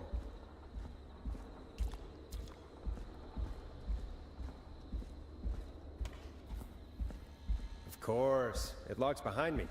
And of course the key doesn't work on this side. Fantastic. Maybe there's another way back in through the basement. A door, elevator, or something.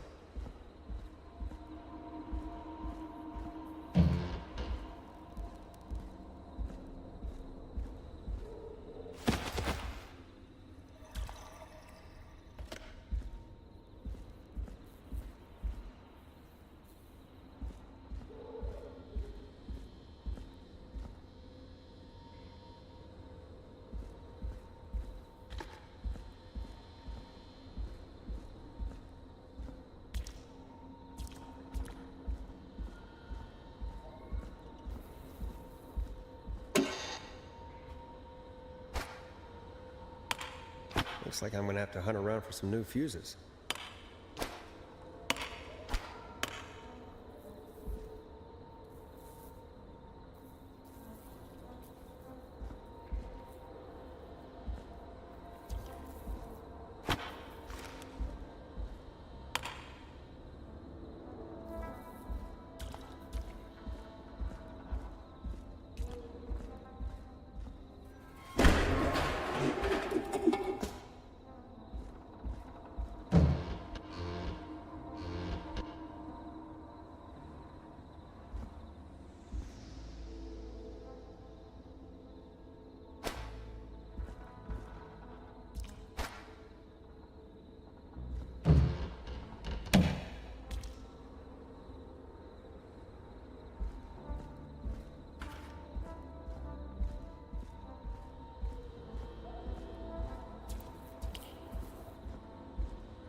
Nah, that's not right.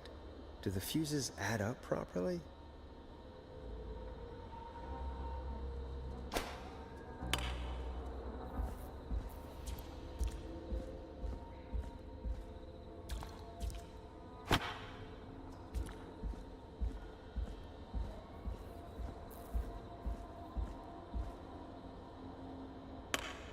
Bingo!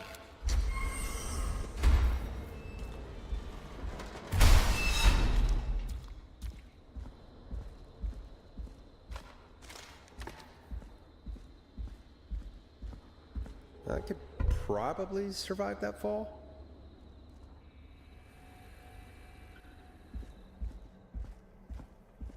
Looks like the janitor's closet. What did Peggy say his name was? Clive? I wonder how the show's going. God, please let this be the last locked door.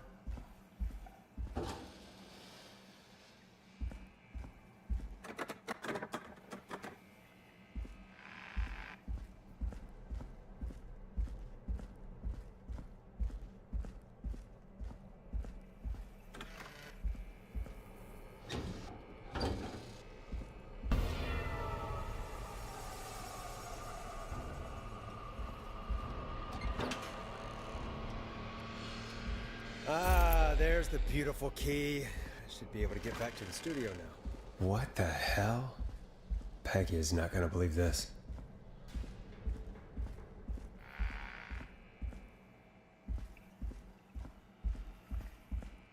Yes!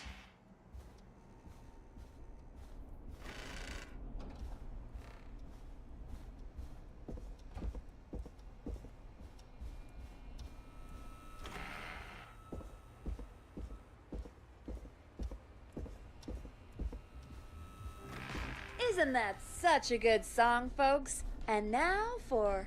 Jesus, Forrest, you've been gone for ages. I thought something had happened. Something did happen. Clive the janitor might be Clive the murderer. What? I'll start from the beginning. The fire door locked behind me.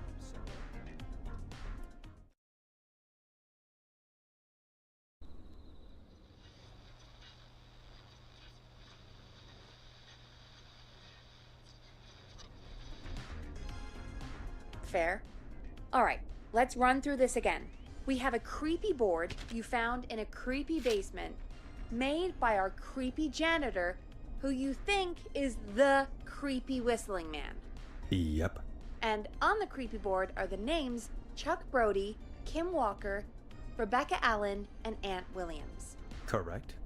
And you think one of these people will be the whistling man's, Clive's, next target. That's right. And we've got to find them. You said there are 4 locations listed there too? The hospital, the power station, the gas station, and the trailer park. Clive must think the target is at one of those locations. Forrest, you're gonna have to figure out if any of the potential targets are at one of these locations tonight. Hit the button if you need any help.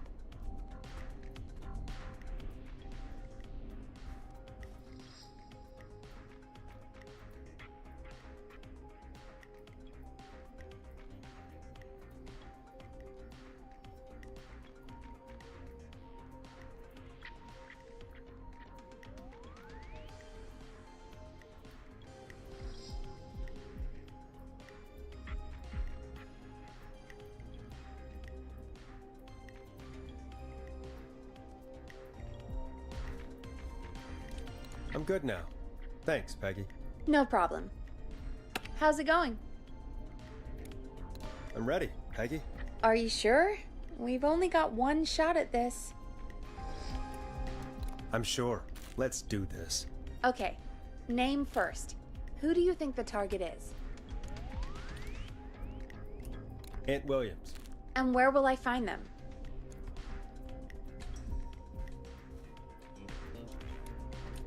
The power station. Okay, I'm dialing. One moment.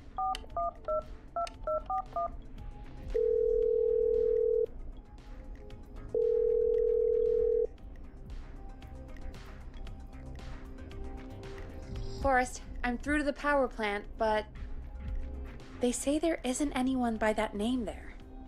What? Then who? Jeez! It sounds like something blew up. He's using bombs now? Oh my god. The call board. One moment. Forrest, I'm getting so many calls. Just let me... I'm gonna take us off air for a moment. Peggy, what's happening in there? Peggy. I'm back. He blew up the gas station, Forrest. Okay. I spoke to the fire department and the hospital. The fire department is useless now, as you know. And, the hospital's only ambulance was at the gas station. Forrest, you've got to say something on the radio. You have to tell the town. I'm putting us back on air. Now. Gallows Creek. I don't know how to tell you this, but, the gas station's been bombed. Please, everyone, stay safe, stay inside, and... Oh, just bring us into some music, Forrest. Careful with this next track, listeners. It's dynamite. Forrest!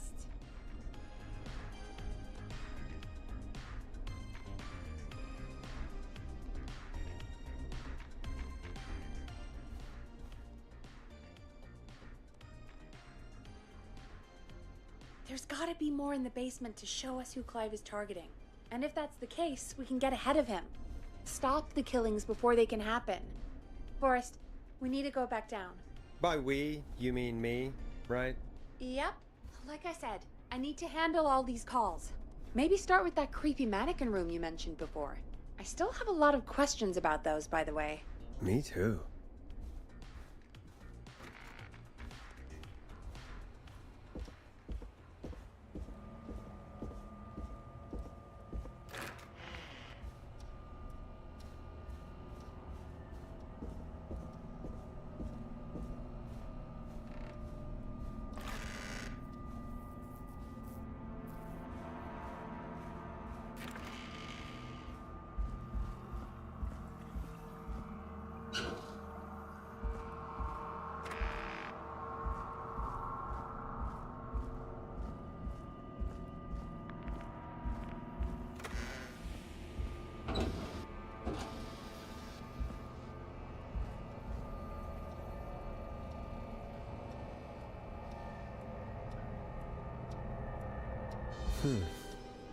The key? Was this always here? I must have missed it when I brought everything upstairs.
Peggy, give me some warning before yelling down the intercom. Sorry. Peggy, I've found a tape and a map down here. A map of what? Looks like it might be to somewhere in this storage area. Weird. Well, maybe the tape will give us more information. Give it a play. Buzz the intercom when you find something and want to discuss it.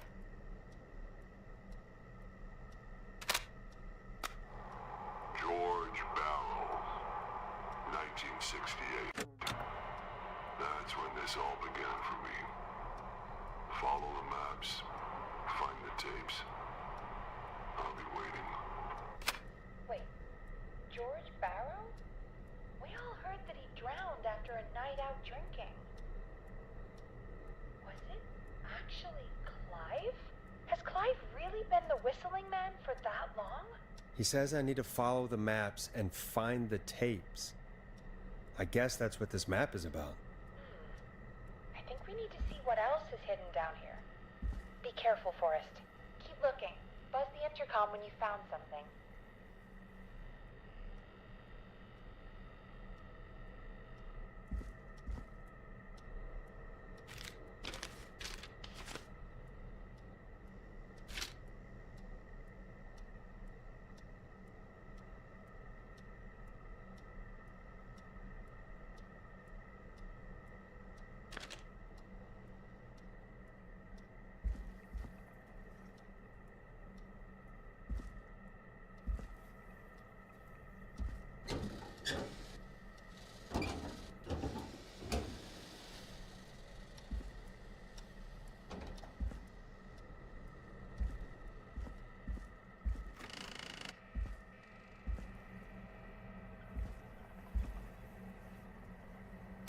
Time of autopsy is 7 a.m. Cause of death is asphyxiation from drowning. The degree of rigor mortis indicates the subject has been deceased for 5 hours. That was the time of death.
If you're listening to this, then I'm probably dead. What the? Ooh, a new vinyl for my collection.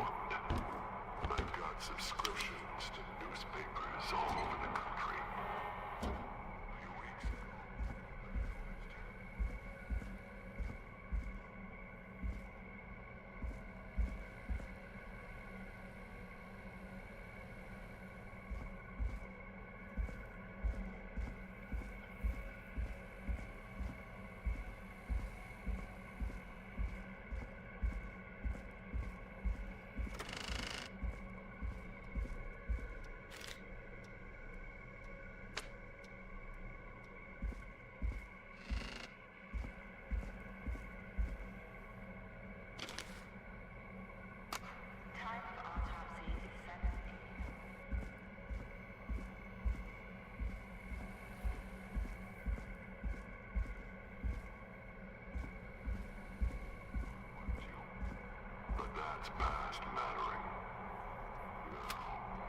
there's more I could say.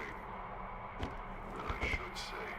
But my employer, my family, would pay a high price if I ever spoke out.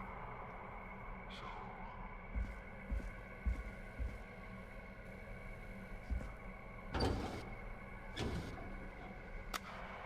It is the coroner's opinion that the subject likely feared for his life and was chased, resulting in a fall from a height into a body of water, where he hit his head, was knocked out, and drowned. Following that,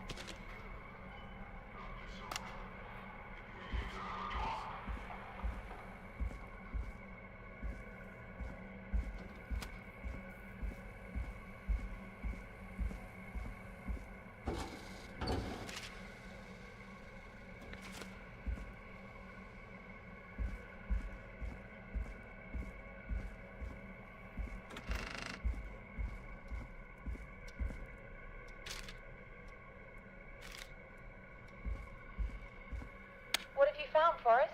It's an autopsy tape. Doesn't say for who, but I think it must be for George. Poor George. He was so young. Something's bugging me, Peggy. What do you mean? I swear I recognize the voice of the woman talking on the tape. I just can't place it. Seriously? Do you think you've met her before? I don't know. I mean, I just got here recently. I don't know. The coroner came to the conclusion that George was running from something, likely terrified. Maybe an animal? Maybe, but then there's this next bit, where the coroner thinks he was moved post-death. Moved the body? How weird. At the end of the tape, someone burst in and demanded the doctor, Dr. Sullivan, to stop recording. Dr. Sullivan. Wait, Virginia Sullivan? She was her caller from earlier. Well, then our caller was involved in a conspiracy around this boy's death. We need to call her back once we finish down here. It looks like she might know something about what's going on. I think I found Clive's last recording. I think Clive might be gone. Gone? I found a confession. Not for any killings, but for playing a part in covering up George's death. He left this behind in case he died.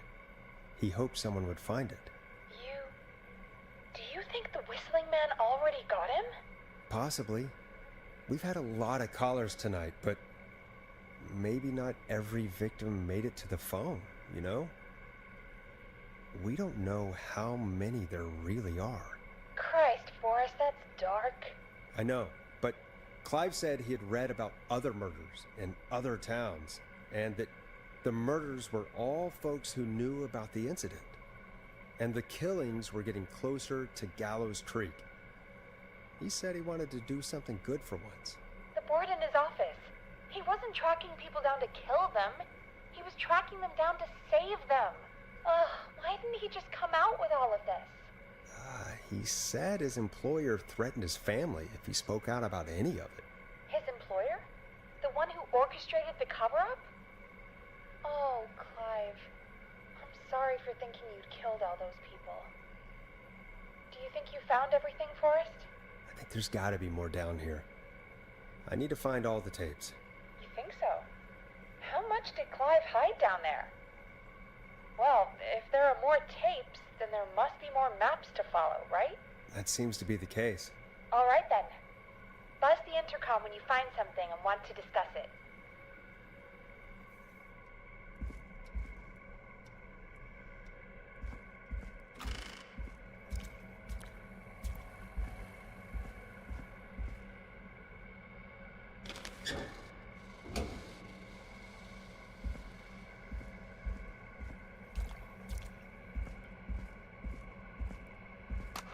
Small lacerations to arms, legs, and face, typically obtained by running through foliage. Severe blistering to the feet, as though the deceased had been running without stopping.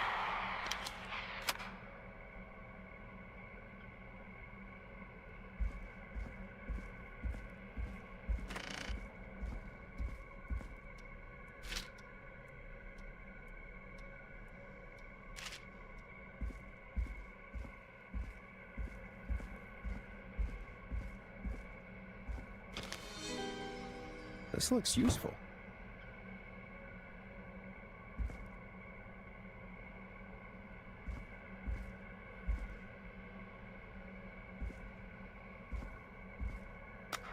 Preliminary toxicology results shows no signs of inebriation. However, a high amount of cortisol was found, indicating elevated levels of stress in the immediate moments before death.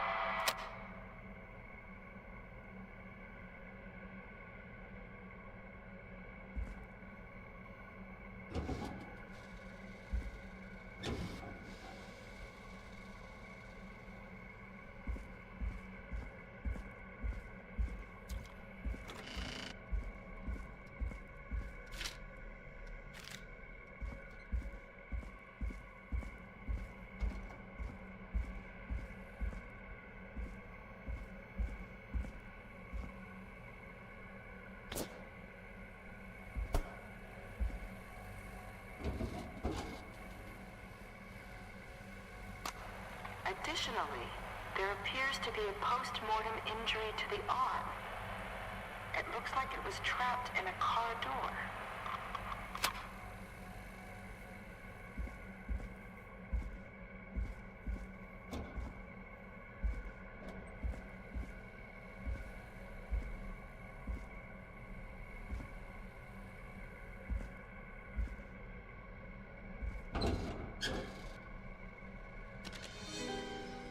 This has to be important.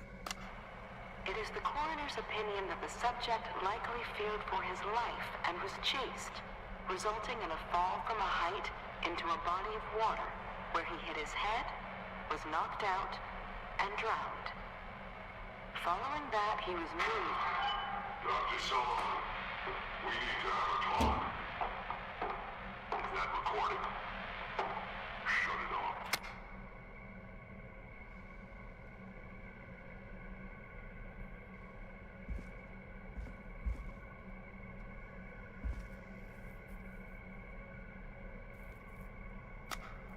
If you're listening to this, then I'm probably dead. I'm a man who likes to stay informed. I've got subscriptions to newspapers.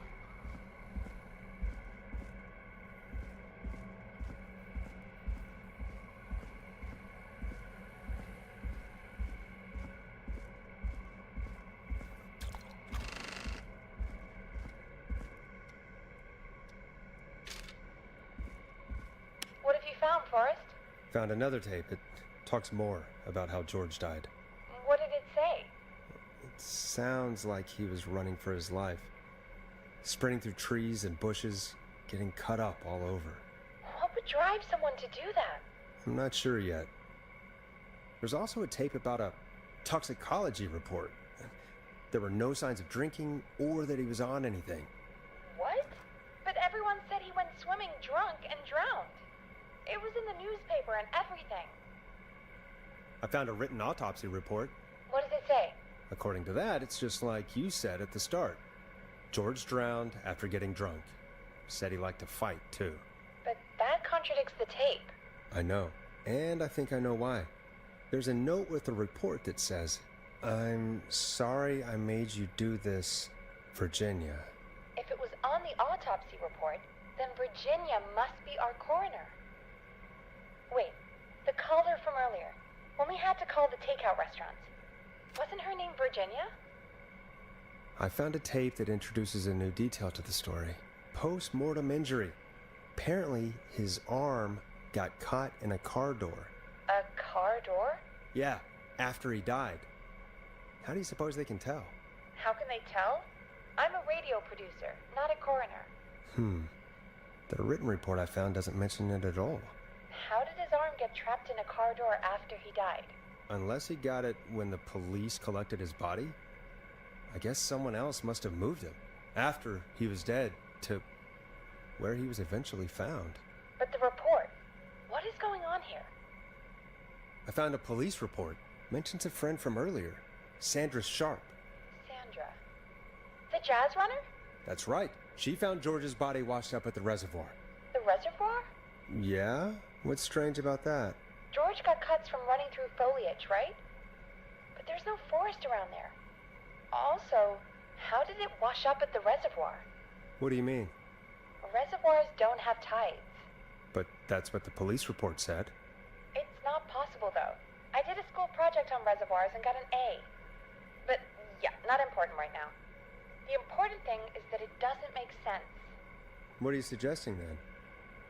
That the body was originally found somewhere other than what the report suggests? That the sheriff tried to cover it up, but accidentally let something slip? Something like that. I think.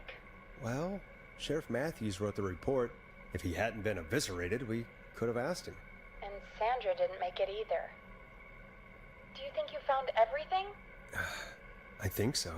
Forrest, what's going on here? Someone wanted that boy's death to seem like an accident. And they hired Clive to make it look that way. Come back upstairs when you're ready. We need to figure out our next step. Forrest, I've been running out of stuff to pad our airtime with. Peggy, you work in radio. Forrest, I'm stressed. I mean, really, how are we supposed to keep a show going with all this happening? This is our job, Peggy. We gotta do it. You're right. So, what's the plan now? I think we should call Virginia back. All right, I'll get her on the line. Time to turn the music off. Hello again, Gallows Creek. This is Forrest Nash. We're circling closer to the truth behind tonight's events. To this end, we're calling back one of our earlier callers, Virginia Sullivan.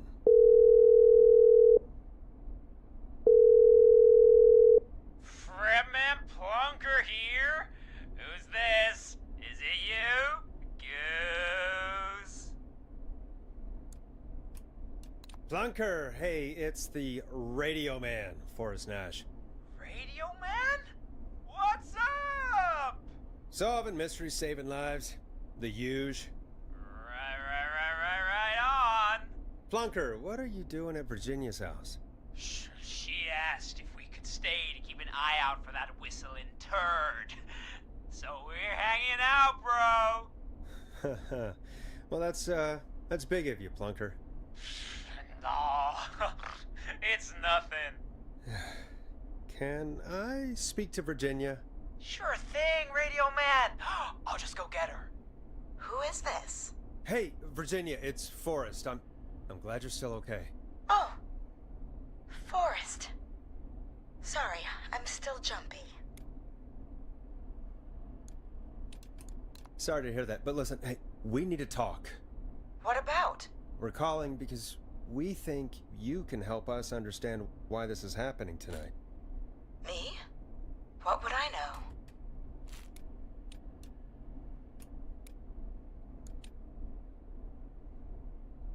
Does the name Clive mean anything to you?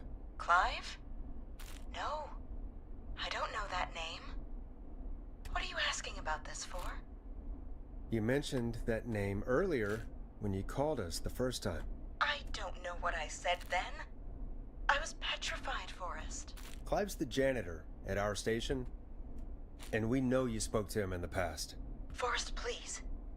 You don't know what you're doing. He'll come for me. Virginia, it's okay. Clive won't be coming after you. We think Clive's dead. Dead? But isn't he? He's the whistling man, Forrest.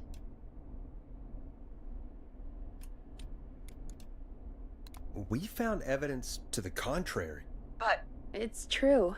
And we found your autopsy reports for George Barrow. How? I saw him destroy them. Well, he didn't. I don't know if he kept them or made copies or what, but we found them. And we know it's related to what's happening tonight, which is why we called you. Why did you write a false report? All right.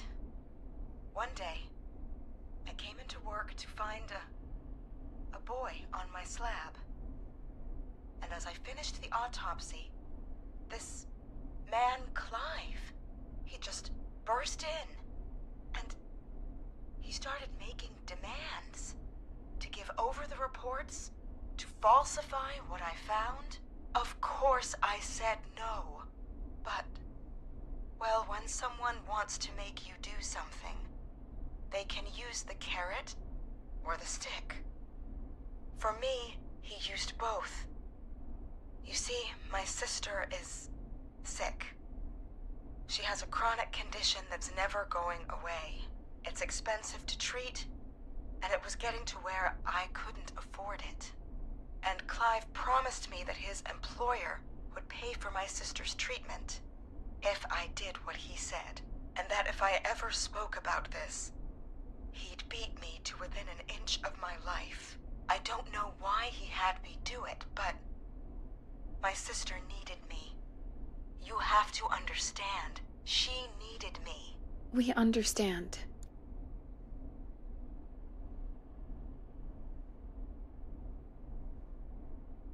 I don't. You helped cover up the death of a child. Forrest! But he threatened me. And my sister... You abused your power to help yourself. Oh, God. Forrest, that wasn't necessary. It needed to be said. So, Virginia's tied up in all of this. Clive threatened her to keep quiet about George's death. But for who? Why cover up these details? If only Sandra had made it. We could have talked to her, too.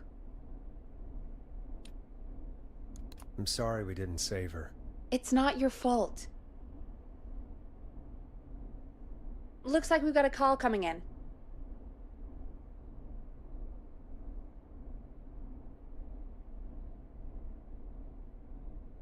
Welcome to 189.16 The Scream, with me, your host, Forrest Nash. Hi, Forrest. I know this is really out of the blue with everything happening tonight, but I wondered if you could send this special birthday message to my uncle. You know what? I'd welcome a change of pace. I'd be glad to. Thank you, Forrest. He's my Uncle Ronnie. His first name's Peter, but he never liked his name. But since he always had salt and pepper hair, even as a kid, can you believe it? Folks always called him Pepper. Thanks for the history lesson. Is there anything besides happy birthday you would like to say to Mr. Pepper? Oh my God, damn it! Yes! Tell him he can get the best birthday deals and party packages here at Putney's Pizza. Starting at You son of a bitch! Stop calling us! Sorry, Forrest. Let's just move on. We've already got another caller on the line. This is 189.16 The Scream.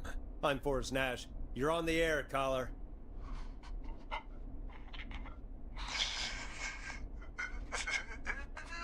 Caller.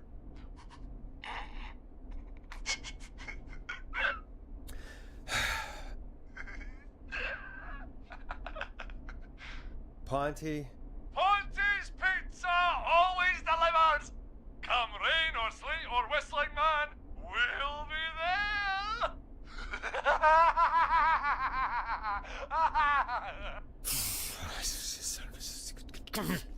Forrest? Forrest? Are you okay? Forrest? I hope the whistling man gets in with his own pizza slicer. Jesus, Forrest? Sorry. That was too much. It's okay. It's been a high-stress night. Don't worry about him anymore, okay? Not for tonight, anyway. I think he's spent for now. We've got another call, whenever you're ready.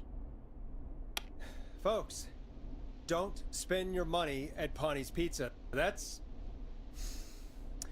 all I'm gonna say about that. Moving along, I'd like to welcome another caller to 189.16 The Scream, with me, Forrest Nash. Who, may I say, is calling? Well, hello again, Forrest. Dawn. I bet I know why you're calling. I'm sorry I didn't play your song. There's a lot going on. But please? Never mind that now. First, I'm calling because I need your help. Are you in danger? I sure am. Do you mean Yes, he's after me now. you? I think so. He must have heard me on the radio helping you. Right. Okay. Tell us everything. I was out following a lead, trying to work out who would be next, after Chuck. And what happened?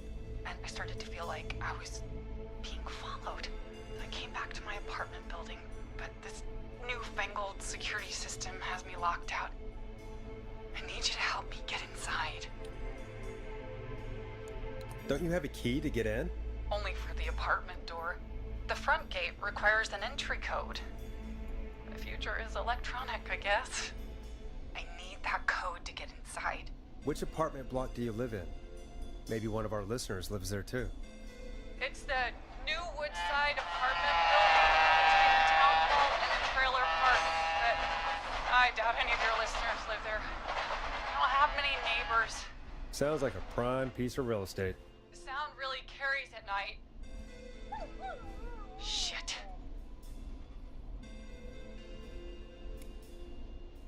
Is that a neighbor's dog? Yes, it is. Boy, I wish he'd muzzle that thing and... Oh.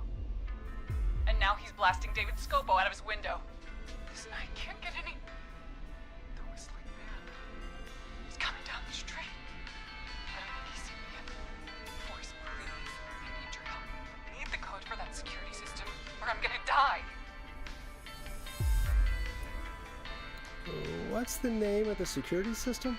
There's a sticker on the box. It says Starling Security 4000. There's a keypad, and it looks like it wants a 6-digit number.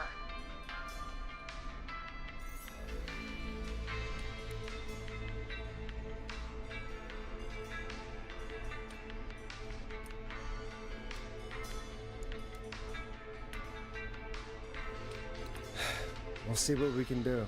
Thank you, Forrest. Yeah, of course. Don't worry, Don. Thank you, Forrest. I knew I could count on you. I'll sit out of sight. Call me back soon.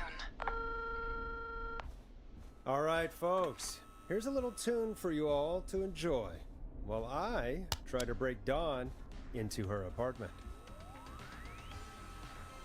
You were pretty quiet there, Peggy.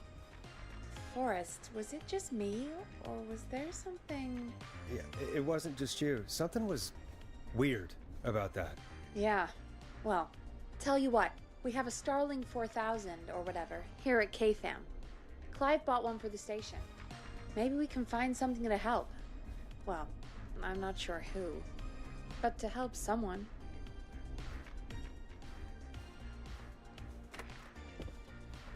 Okay, so she's locked out of the Woodside Apartments, and somewhere, Clive probably has the papers for the Starling 4000.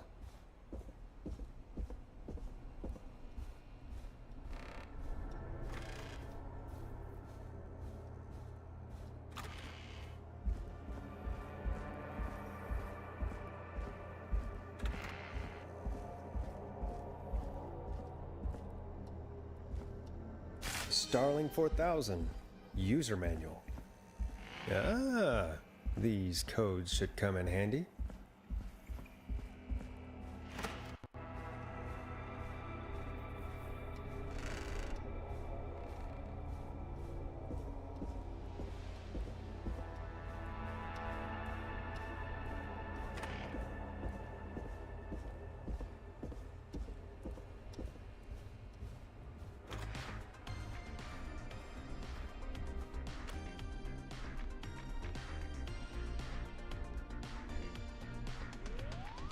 Welcome back, Forrest. Find anything? The Starling 4000 security manual. It's got a bunch of codes. Good. And did you find anything else? Nothing except the manual. All right. Well, I'll get Dom back on the line then, Forrest. I'll let you take it from here. Thanks, Peggy. Line 1, whenever you're ready. Don, are you there? This is Forrest Nash from 189.16, The Scream.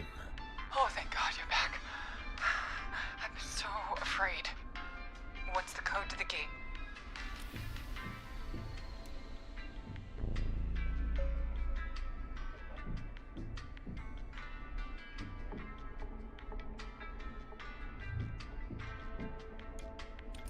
The code is 715914.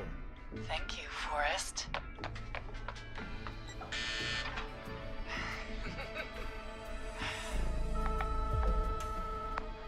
Forrest, what did we do?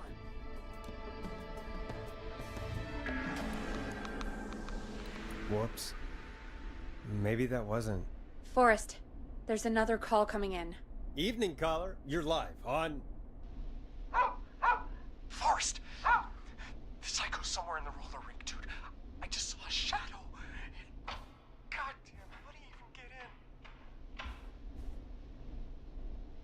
You've gotta help me, man. Forrest. Maxie, no! Come back. I can't find my rifle, man. It's... I don't want to hurt anybody, but I can't let anything happen to... Maxie! Maxie! Maxie! You didn't do anything wrong!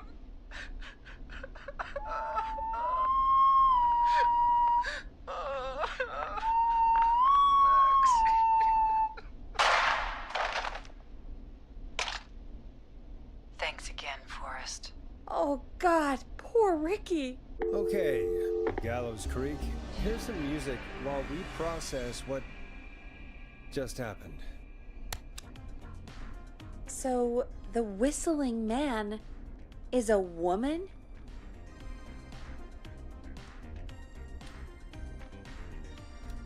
I know. I can't believe it. She called up. You spoke to her multiple times. I thought she was just regular Gallows Creek Strange. Really, Forrest? Why do you think she requested that song? I mean, maybe she actually wanted it. Could be her favorite killing song. Ugh, that's awful. So, what now? I guess I should make an announcement. We do have new info. Okay, kill the music and you can make the announcement. Okay, you're live in 3, 2... Hey folks, this is Forrest Nash here. I hope you're all safely locked inside. For those of you listening to that last call, you might be wondering what to make of it all. Here's our take. We now believe the killer is actually a woman. One who might manipulate you into letting her in before she attacks you.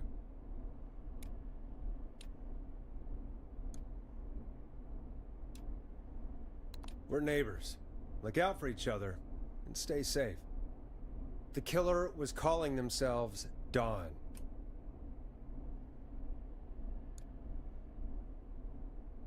Do not trust anyone called Dawn. If anyone needs help or you have info on the killer, please call in. You folks have my new number, right?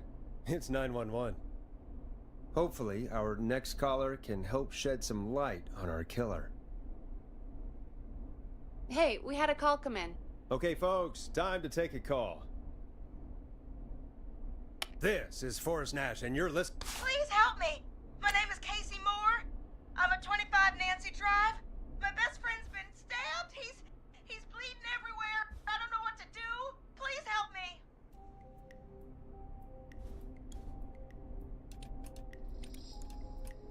Is he still breathing? Yeah, but he's bleeding out fast. I really need help. Please. Take a breath. We'd been out at the reservoir. We were heading back to his place when we heard this whistling all of a sudden. He just started freaking out. He screamed at me, told me to hide. I'd never seen him like that, and I just panicked and ran and hid in a bush. Oh no. Forrest. Then what happened? He went up the road and talked to someone. I couldn't really hear or see anything. It sounded like he might have known the person, and they just stabbed him. Casey, was his attacker the whistling man? The who? They had a mask and wore all black? That's all I know. Please, we need help here. I'll get you help, but I need to know. Where did the masked person go? They left. They left him to bleed out. I waited until they were gone, then dragged him into the garage and called 911. Wait, Why didn't she make sure he was dead? I don't know. I think I heard them say something like, "It's not so funny now, is it?" before they left, but please, he needs to get to the hospital. I can't drive, so we need an ambulance. Forrest, the ambulance was destroyed in the explosion at the gas station. You should get all the info you can. What's your friend's name, Casey? It's Jason. Jason Parker. Can you tell us where Jason was stabbed? They stabbed him in the stomach, and then stabbed him again in his leg when he was on the ground, and it's... Oh, the knife is still there in his leg! We'll be right back. Peggy, patch us through to the hospital. On it. Phoning St. Gabriel's now. Switch to line 2. Hello, St. Gabriel's Hospital. How can I help you? Hi, this is Forrest Nash from 189.16. We have a stab victim at 25 Nancy Drive named Jason Parker. He's been stabbed in the stomach and the leg. He's bleeding heavily. Oh God, I'm sorry. With the ambulances, well, you know. I know, but please, we need something, or he's going to die. Forrest, listen, you're going to have to get him here. We need to see him, and we can't get there ourselves right now. We don't have any way to drive him right now. And even if we did, he's bleeding out fast. All right, listen. We need to buy him time to get here. That means stopping the blood first, and then finding someone to stabilize him. To stabilize him, you really need someone with first aid training. Do either of you have any? No. Me neither. Damn it. I'm really sorry about this, but I have other patients who can't wait.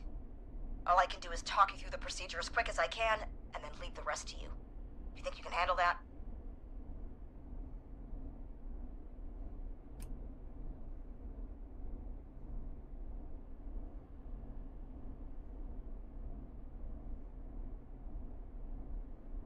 Hit me. I'm sure we can handle it.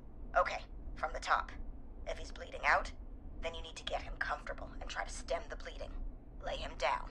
Apply continuous pressure directly to the affected areas. When the bleeding slows, get a clean cloth of some kind and hold it over the wounds. Get them comfortable. Apply pressure. Clean cloths when slowed. Got it, I think. You said he was stabbed, right? If the object he was stabbed with is still in him, don't take it out. It's stopping the worst of the bleeding right now. If anything, you should secure it so it stays where it is. I wouldn't have thought of that. It makes sense, though. God, that was a lot of info.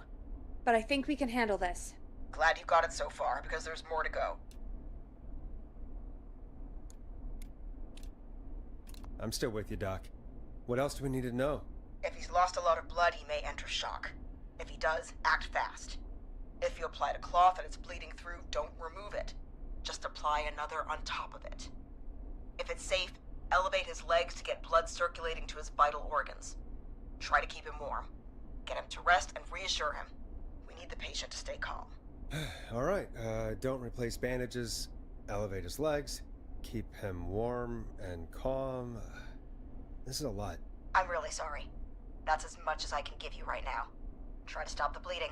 Find someone to get him stabilized, and get him here as quick as you can. Good luck. All right, Forrest. Casey's still on line 1. Hello?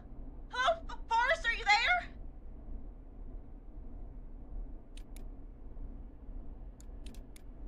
I'm here. How is Jason doing? Badly. He's still bleeding. I need help.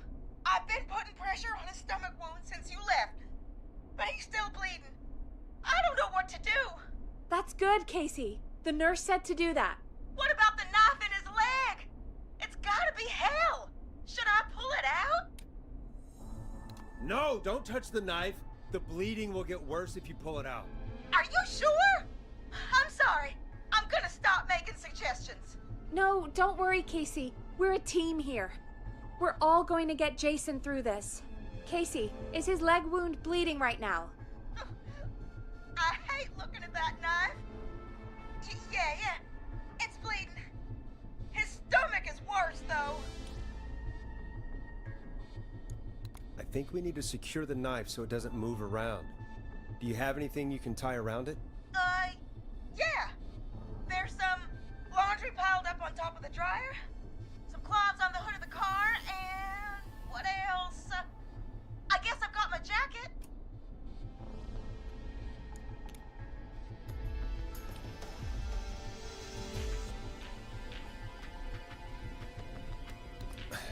Look in the laundry for something like a towel or a shirt. Hold that over the wound. Okay. Looks like I'm gonna have to buy you some new whites, Jason. Here we go. I'm sorry, Jason. It's secure. I'm putting pressure on his stomach again. I'm starting to think we might make it. Forrest, can I have a word? Now isn't the best time, Peggy. Can it wait? Forrest, it's kind of important. All right. Give me a second. Casey, I'm going to have a quick word with Peggy. Keep putting that pressure on and let us know when the bleeding is under control. You're doing great. But what if something happens? We'll still be here. Just shout if you need anything, and we'll be there. I promise. Okay. I'll wait. Jason, please be okay. What's up, Peggy? We can't stay on the line with her all night. Dawn is still out there. What if other people need us? You're right. She's probably on her way to her next target right now. Exactly. And you heard the nurse. We need someone there with training who can stabilize him. He's got to get to the hospital somehow. She said there was a car there. I know she doesn't know how to drive, but we may not have a choice. Forrest, that's a terrible idea. Never mind hurting Jason. She might get herself or someone else killed. Don't suppose you have any ideas then? I might. A little before you started working here, KFAM did a mandatory first aid training course. Me and Karen missed it because we were away on a producer getaway. You skipped it, didn't you? Never mind. So, how does KFAM's first aid course help us? Casey said they're at 25 Nancy Drive, right? Yeah? Why? They put up a bunch of cheap houses around there about 10 years ago. So a bunch of people here at the station live around there. Do you think any of them could help Casey and Jason? Probably, but I don't know who lives there. And since I missed the training day, I don't know who knows first aid. Could you call them and ask? I don't know everybody's numbers. I've only ever called Karen. Everybody's personnel info is probably in Reggie's office. Got it. I'll look through their files in Reggie's office. It's a life or death situation. I'm sure they won't mind. Right. But there are a couple of problems with that. Go on. It's sensitive information, so Reggie probably locked it in his safe. Great. Great. Do you have any idea what the combo for the safe could be? Not a clue. Reggie's a serial note-taker, though. Maybe something in his office will give it away. Right. There is something else. I'm not gonna like this, am I? Have you ever heard, "The future is floppy"? Peggy, what the hell are you talking about? I'm talking about floppy disks. Floppy disks are like these futuristic things that have information on them. You put them in a computer and they do something. Peggy, I know what a floppy disk is. Anyway, Reggie decided that the future is floppy and started phasing out our physical records and replacing them with these floppy disks. I imagine it's the same for our personnel files. That's good to know. Since we haven't heard anything from Casey, I'm guessing Jason's okay for now. I'll check out Reggie's office and see what I can find. You'll need a key for that. I'll just slide it under my door now. Thanks, Peggy. I'll just have to look around.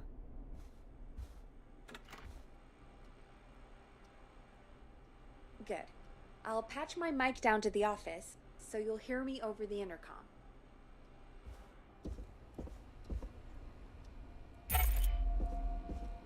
I'm not getting in there tonight.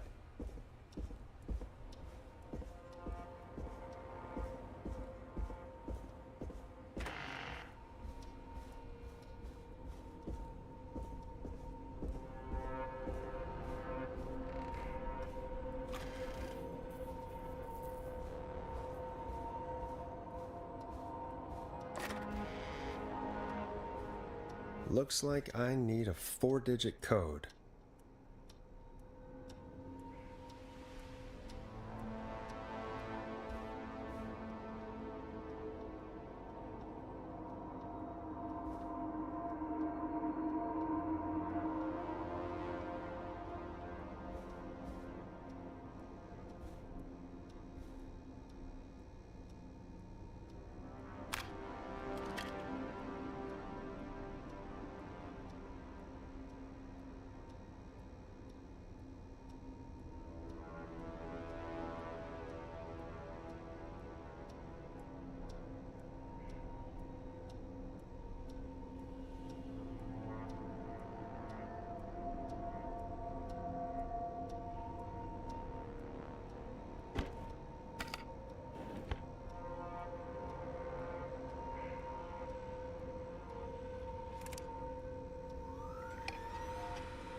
Could this be it?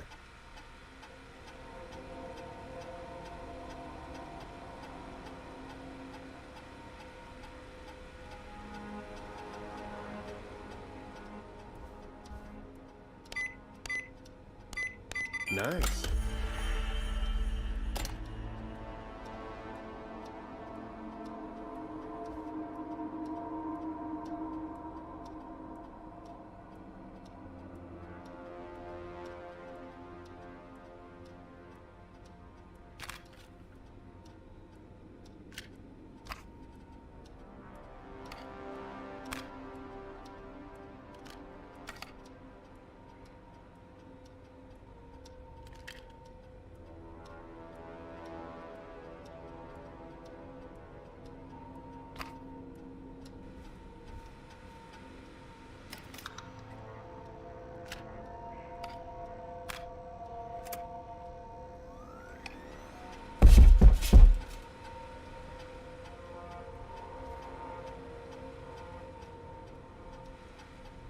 Hey, Peggy, you there? Yeah, I'm here. Did you find what we need? I got the safe open, but I'm not sure what I'm supposed to be looking for in these files. We need to know who can do first aid, and we need them to be close to Nancy Drive. Anything further away than a street or two is probably too far. Anyone who ticks those two boxes is our best bet. Got it. I'll take another look at the files. I'll let you know when I find something, or don't.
Hey, Peggy, you there?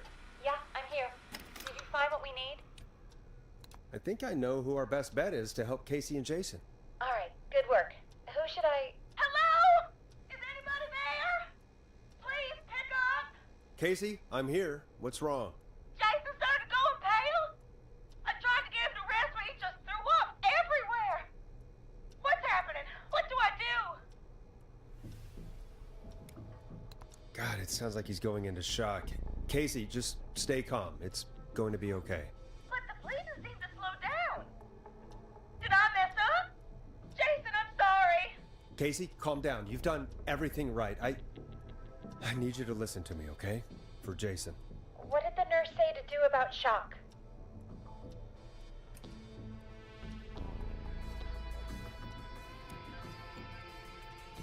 Casey, I need you to elevate Jason's legs.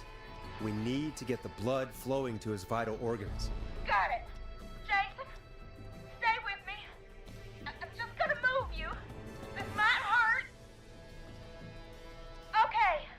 I propped his legs up on some boxes. I'm looking at my notes. We need to get Jason as warm and comfortable as possible. Do you have anything you could use nearby, Casey? Yeah. I still have some laundry next to me. I'll wrap him in some blankets. Just give me a second. Sorry. Jason's bleeding through his bandages. Should I get him new ones? Or... Oh, God. Don't remove the bandage. Apply another one on top of it. Do you still have something you can use? I've used the rest of the laundry to keep him warm, so I'll use my jacket. I can always get a new one. I'll fix his bandage and get him warm. Hold on, please.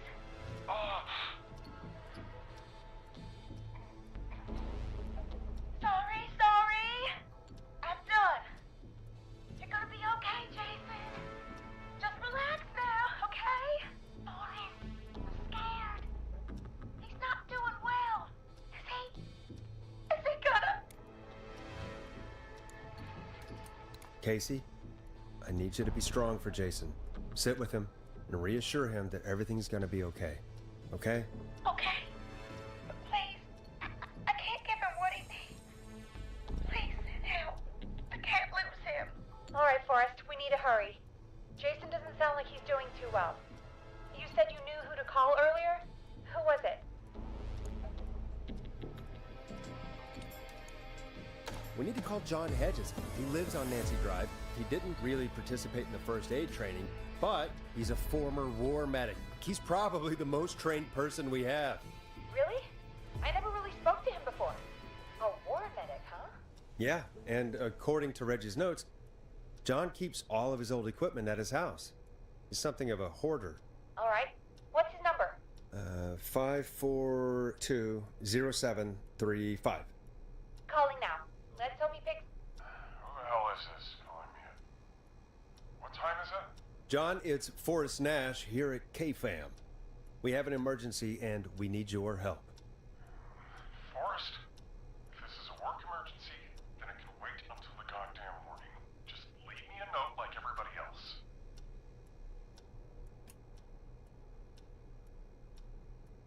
A man has been stabbed by the Whistling Man, or... Never mind.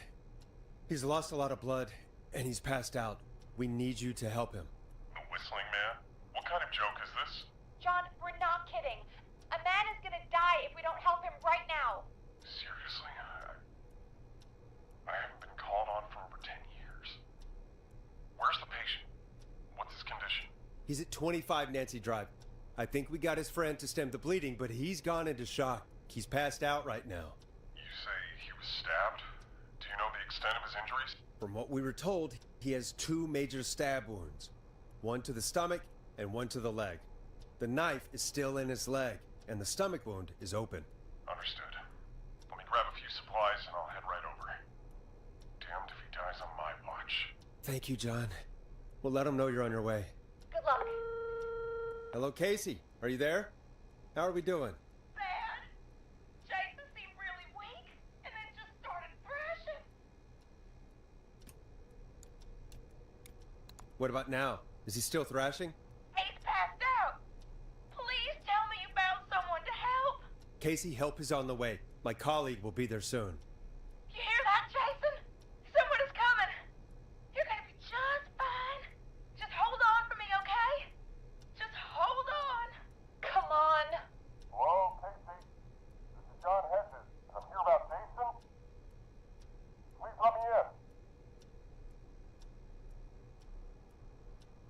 I'm guessing that's Jason there. Casey, I'm gonna need your help. Forrest, Peggy, don't you two worry. We've got this from here. Okay. Forrest, we'll call you back later. I have to go now. Good luck, everyone. God, I hope he's gonna be all right. And with that, the show moves on. We're sending our best wishes to Jason. Well, after all that excitement, I think we could use some music. Come back upstairs when you're ready.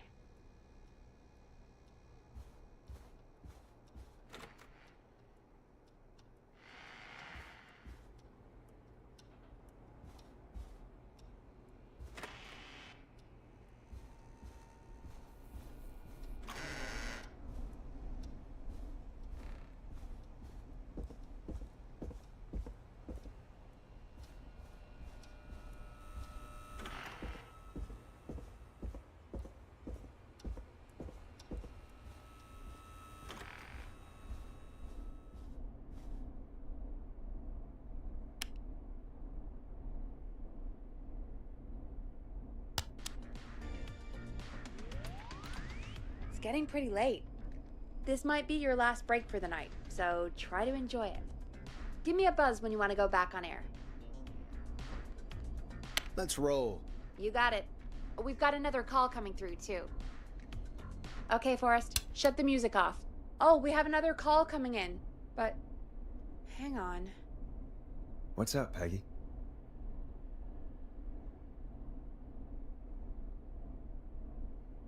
Peggy? You're gonna want to take this call off the air. Who is it? Just do it. All right, folks, it's time for another track. Here's one to help you sit back and relax. We'll be right back after this. I hope this is good news, Peggy. Who have we got? Find out for yourself on line 1. Hello? Forrest, I'm glad I got back through to you. Sounds like it's been a busy night, huh? Surprise! It's Leslie, our 911 operator, leading the charge from Henderson to come save us. It's so good to hear from you. Are you okay? We're doing okay. Sarah and I are both happy to be headed back home. We're happy to have you too. Wait, Sarah? Oh, yeah, I mean Deputy Martinez. Anyway, we got back into radio range a little while ago. We've been listening in, but haven't been able to get through until now. It's been non-stop since you left. Please tell us you're bringing help. You bet! I'm leading a whole goddamn squad towards Gallows Creek as we speak. Turns out somebody had cut the phone lines. They had no idea what was happening. That's great news. That's crazy about the phone lines, though. Do you think the Whistling Man cut them? I'm guessing so. I don't know how the Whistling Man did it. But that doesn't matter right now. Listen, we're coming in hot, but we need your help. I know Gallows Creek isn't a big town, but if we don't know where the Whistling Man is, we can't get him. Her. That's where you come in. You can count on us. What do you need? It might be a long shot, but here goes. The Whistling Man already called up a few times. I bet she calls again. We're still a little ways out of town, so if she calls, stall her. Buy as much time as you can for us to get in. And while you're talking to her, try to figure out where she is. We'll be listening in, so once her location is known, we'll head straight there and end this nightmare. I'll do my best. I know you will. Heck, I can see the headlines now.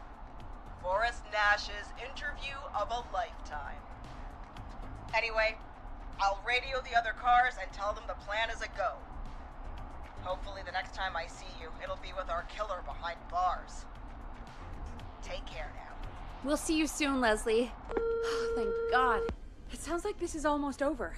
We're nearly through this. Best we don't waste any time then. Let's get back on air. You got it. When you're ready, shut the music off. Bringing you back live now. Welcome back to The Scream with me, Forrest Nash. The line is lit up, but before I get to our next caller, I just want to say things are looking up. It's almost over. But for now, let's bring in our next caller.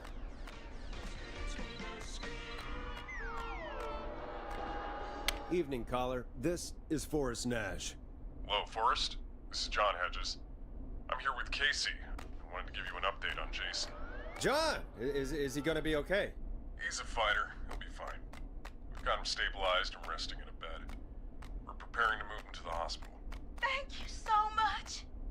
If you hadn't been there, then... God, I don't even want to think about what would have happened. Of course, Casey. We're just happy he's okay. John, Casey, you two did all the work. Tell Jason to get well soon from us, whenever he's up for it. Well, why don't you tell him yourself? Is this Forrest? Jason, we meet at last. It's good to hear you, Jason. How are you? Oh, well, you know. I've got a hole in my stomach, and there's a knife in my leg, but John gave me something to take the edge off. So, I might feel even better than either of you.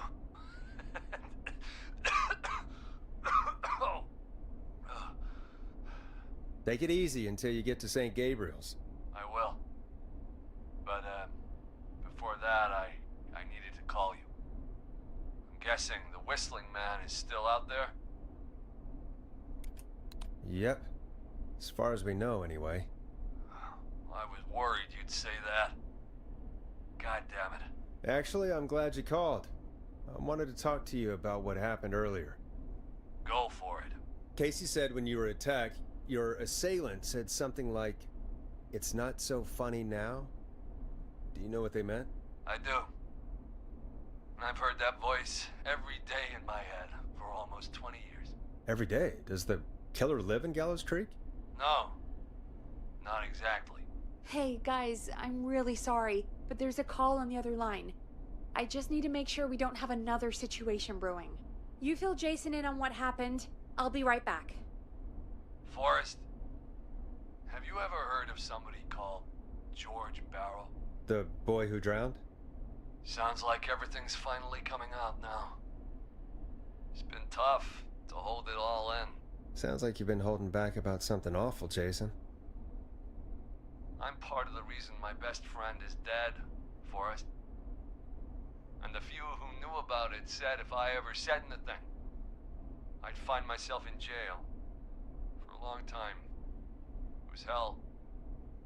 And then the town just moved on. Like he'd never existed. What happened that night? I went along with the stupid prank, that's what. Whistling night. Some of the guys on the football team had an idea for a way we could haze the newcomers. We decided to plan a party in the woods and have the Whistling Man crash it. It was stupid. We each had a role. I was the stabbed friend. At the party that night, I left the group for a second, met our Whistling Man, pretended to get stabbed in front of everyone. Started an almighty panic. Those screams. That was the last time I saw or heard George alive. How did George die, Jason? I don't know. I was playing dead. But when I heard her scream... Her? Yeah. George's girl. Do you remember who she was? Yeah. He called her Bean. I heard her again tonight, Forrest. Her name was... What? What happened? Are we still on air? No, we're not. Seems like the power is completely gone. How do we get it back on? I don't, we can use the emergency generator down in the basement. Reggie picked it up a while ago in case we ever needed to do an emergency broadcast. An emergency broadcast? Emergency? You know, nuclear war, alien attack, broadcasting a serial killer's location to the cops so we can end this nightmare. Fair point. It's in the storage area in the far back corner, up on the wall. You might have spotted it earlier when you were digging around for all those tapes. It'll have a big red button. Just press that. I'll see you when you're back.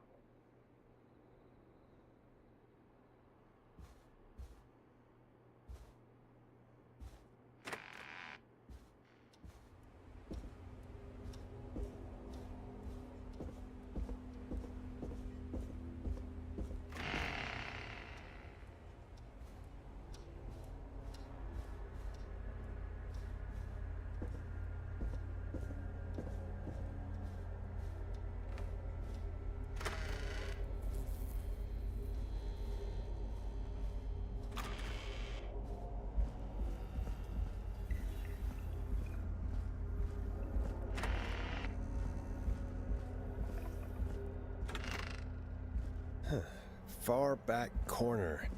Why is this station so big?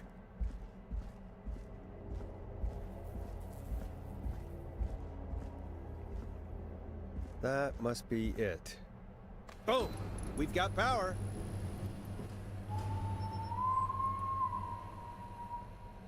The Whistling Man. I need to warn Peggy.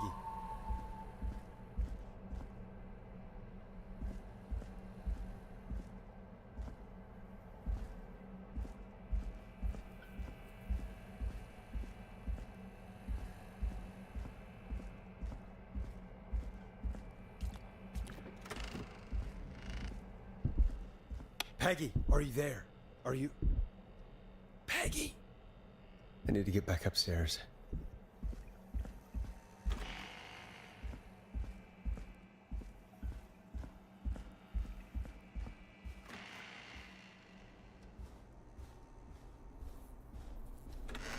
What the hell?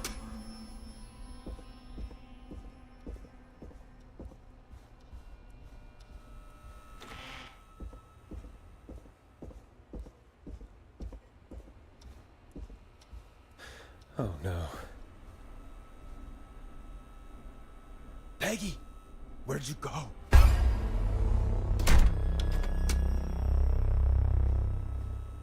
No way. This can't be happening.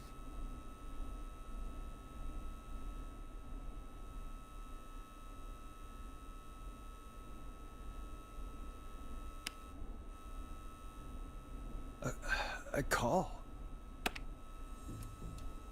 Where's Peggy, Don? Have some patience, Forrest. It's almost the end of the night, almost the end of the show. But it's not over just yet. Got a little time still. So let's make the most of it. All right, let's. I'm happy to hear that. Huh? I thought we'd end tonight's Whistling Man special with a special guest. The one who started it all. Let me take that out of your mouth and... You crazy bitch! Let me go!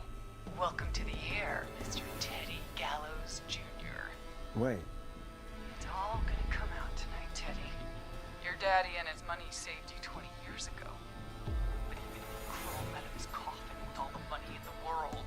Wait, where the hell is Teddy? How are you talking to him if you're here with me? Because I'm not there with you, Forrest. I'm here with Teddy. And if he says where that is, well, he knows he'll get it.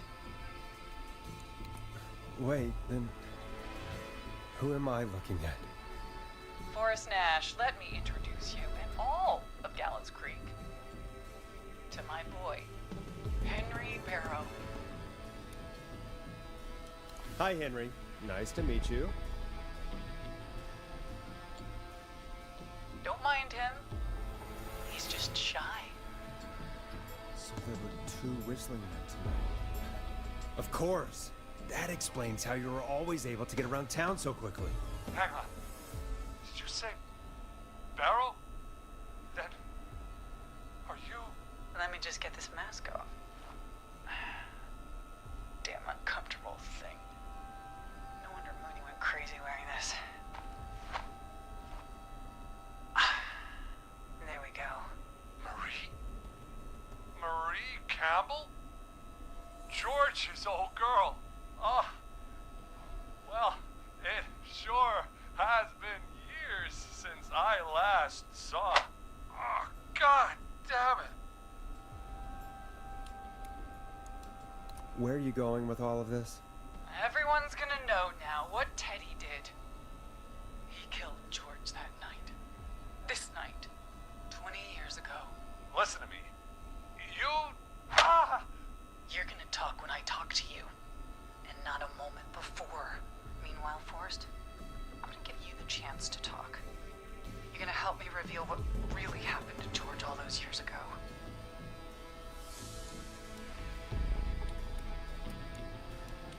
Okay, Marie. I'll do it. Good. Then let's talk about the night George was murdered. Murdered? Listen,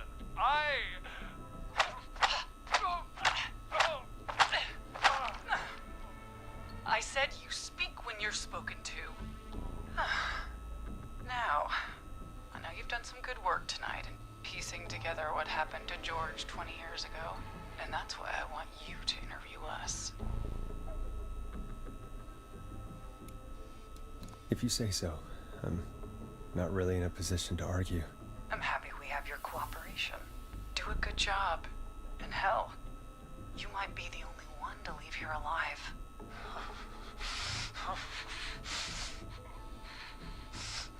I need to drag this out. If I can buy Leslie time to get back to Gallows Creek, and If I can find out where Marie is, then this can end. Teddy, we'll start with you. Just, talk me through what happened that night. How did it start? How would I know? It was 20 years ago. Do you want to die, Teddy? Because if you don't, start talking. Oh. What the hell? God damn it. Okay. Our first team party was coming up. And when I saw the date it was scheduled for, I had an idea for a way we could prank the new guys.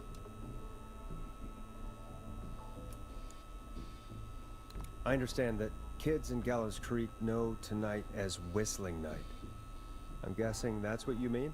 Well, we didn't have a name for it then. It was just the night that Mooney went missing.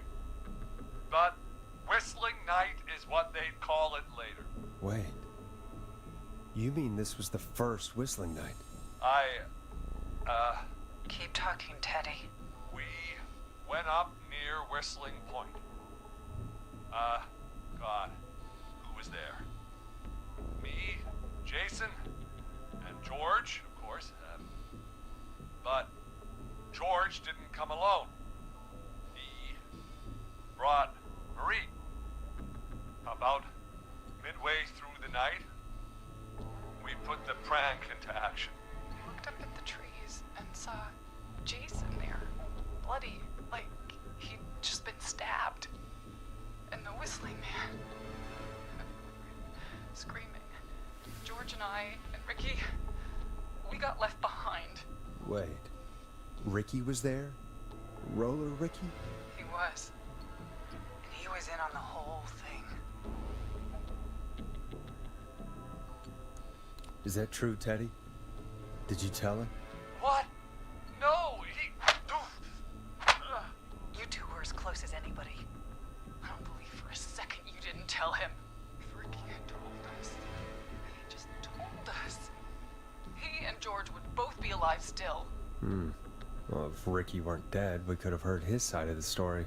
It was just a stupid prank.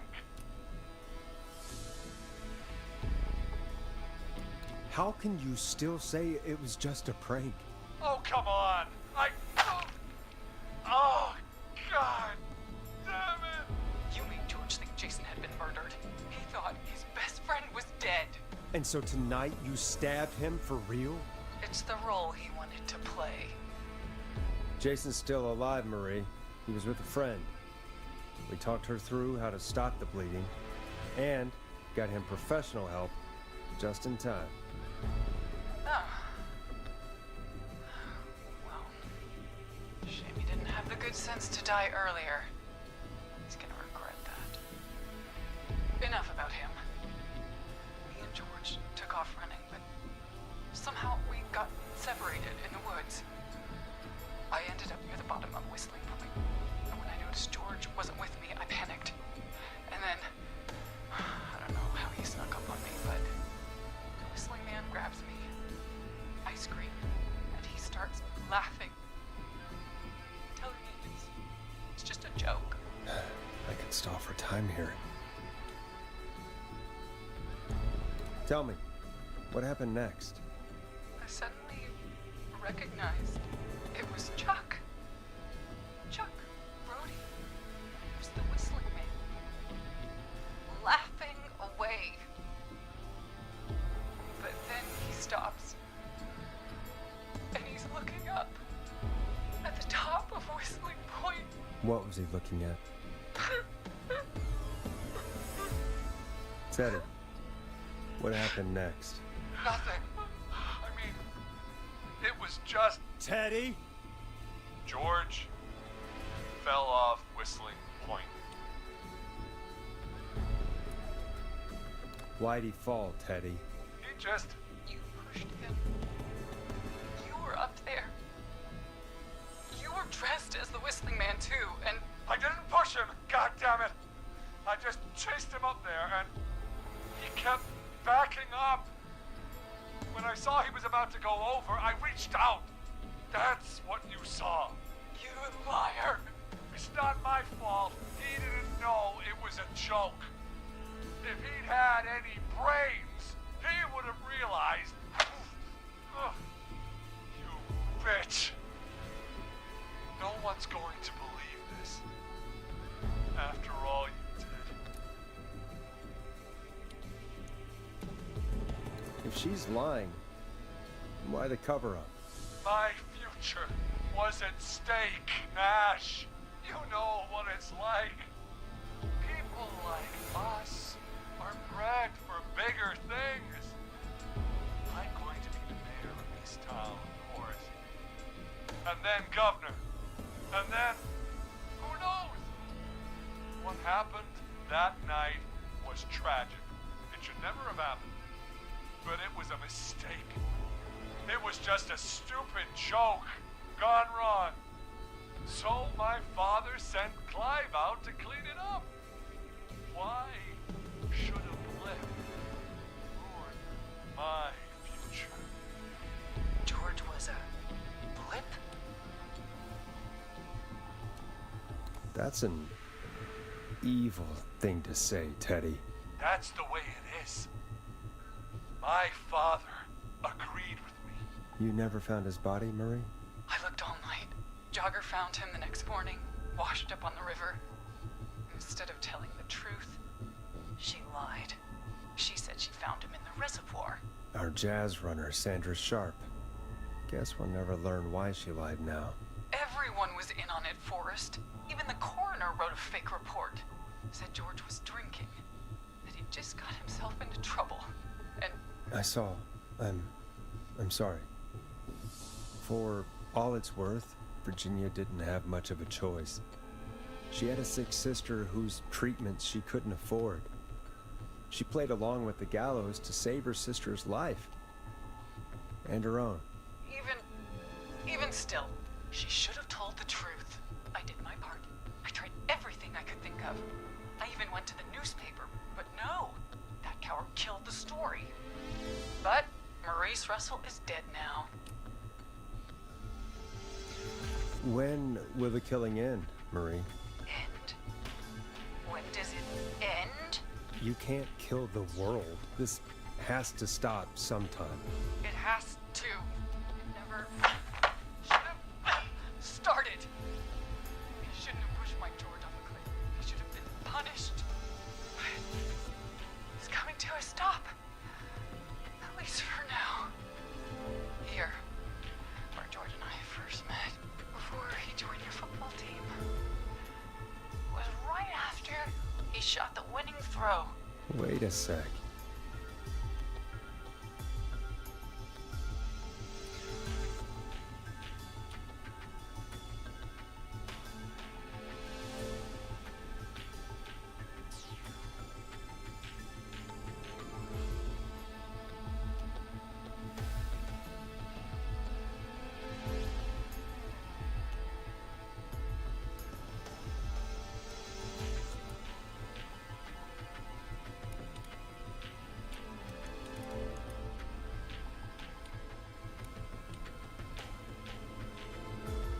You're at the football field. Jesus Christ! Forrest, you idiot! We're in the gym at Gallows Creek High! I told you not to do that. Wait! He's dead too now, isn't he? He is. Anyway, I think that about wraps up the interview with Teddy. So... Marie? Where? Oh my God. Peggy! Teddy! Peggy, it's been so long since I've seen your face. I worried you wouldn't come. And here I was, thinking you'd forgot me. I'd never forget my own sister. Forrest seems lost for words. Want to explain, Peggy? Earlier, while you were speaking to Jason, I got a call. Do you remember? Well, it was from Dawn. She said that my sister Marie was there that night George died, and that I should come to the gym for a reunion. And when you walked in, you found out. That my sister is the Whistling Man. Good to see you too, Peggy. Why didn't you tell me any of this? She said that it was my last chance to see my sister. I knew if I told you, you'd try to stop me or come with me when we need you on the radio. And I just... I'm sorry. This has to be a lot for you. I just... What happened to you, Marie? You just disappeared one day. Disappeared? I was thrown out, Peggy. I begged Mom and Dad to do something about what happened that night, but did they care? No, they told me to stay quiet. They only cared when they learned I'd been with George, and... Marie, I'm so sorry. I never knew. It's not your fault. Really, it's Mom and Dad I should be seeing right now. But since they're dead and gone, well... I'll have to settle for the next best thing. Don't. Marie, listen to me. You don't have to do this. Someone has to pay for what they did. Marie, please. Mom and Dad are gone, Peggy. Besides, you forgot me. Just like the rest. You forgot. Is there any way I can prove Peggy didn't forget Marie?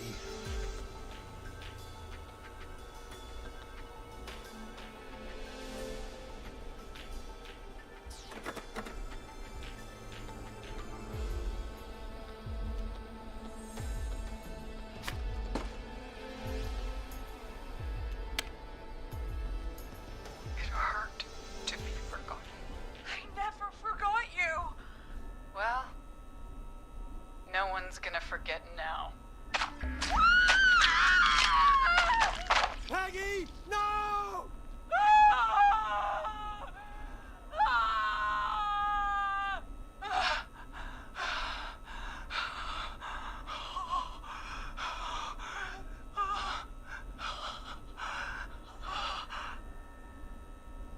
Henry, kill him. Hey, wait a minute. Just back off. Don't come any closer. No! Please!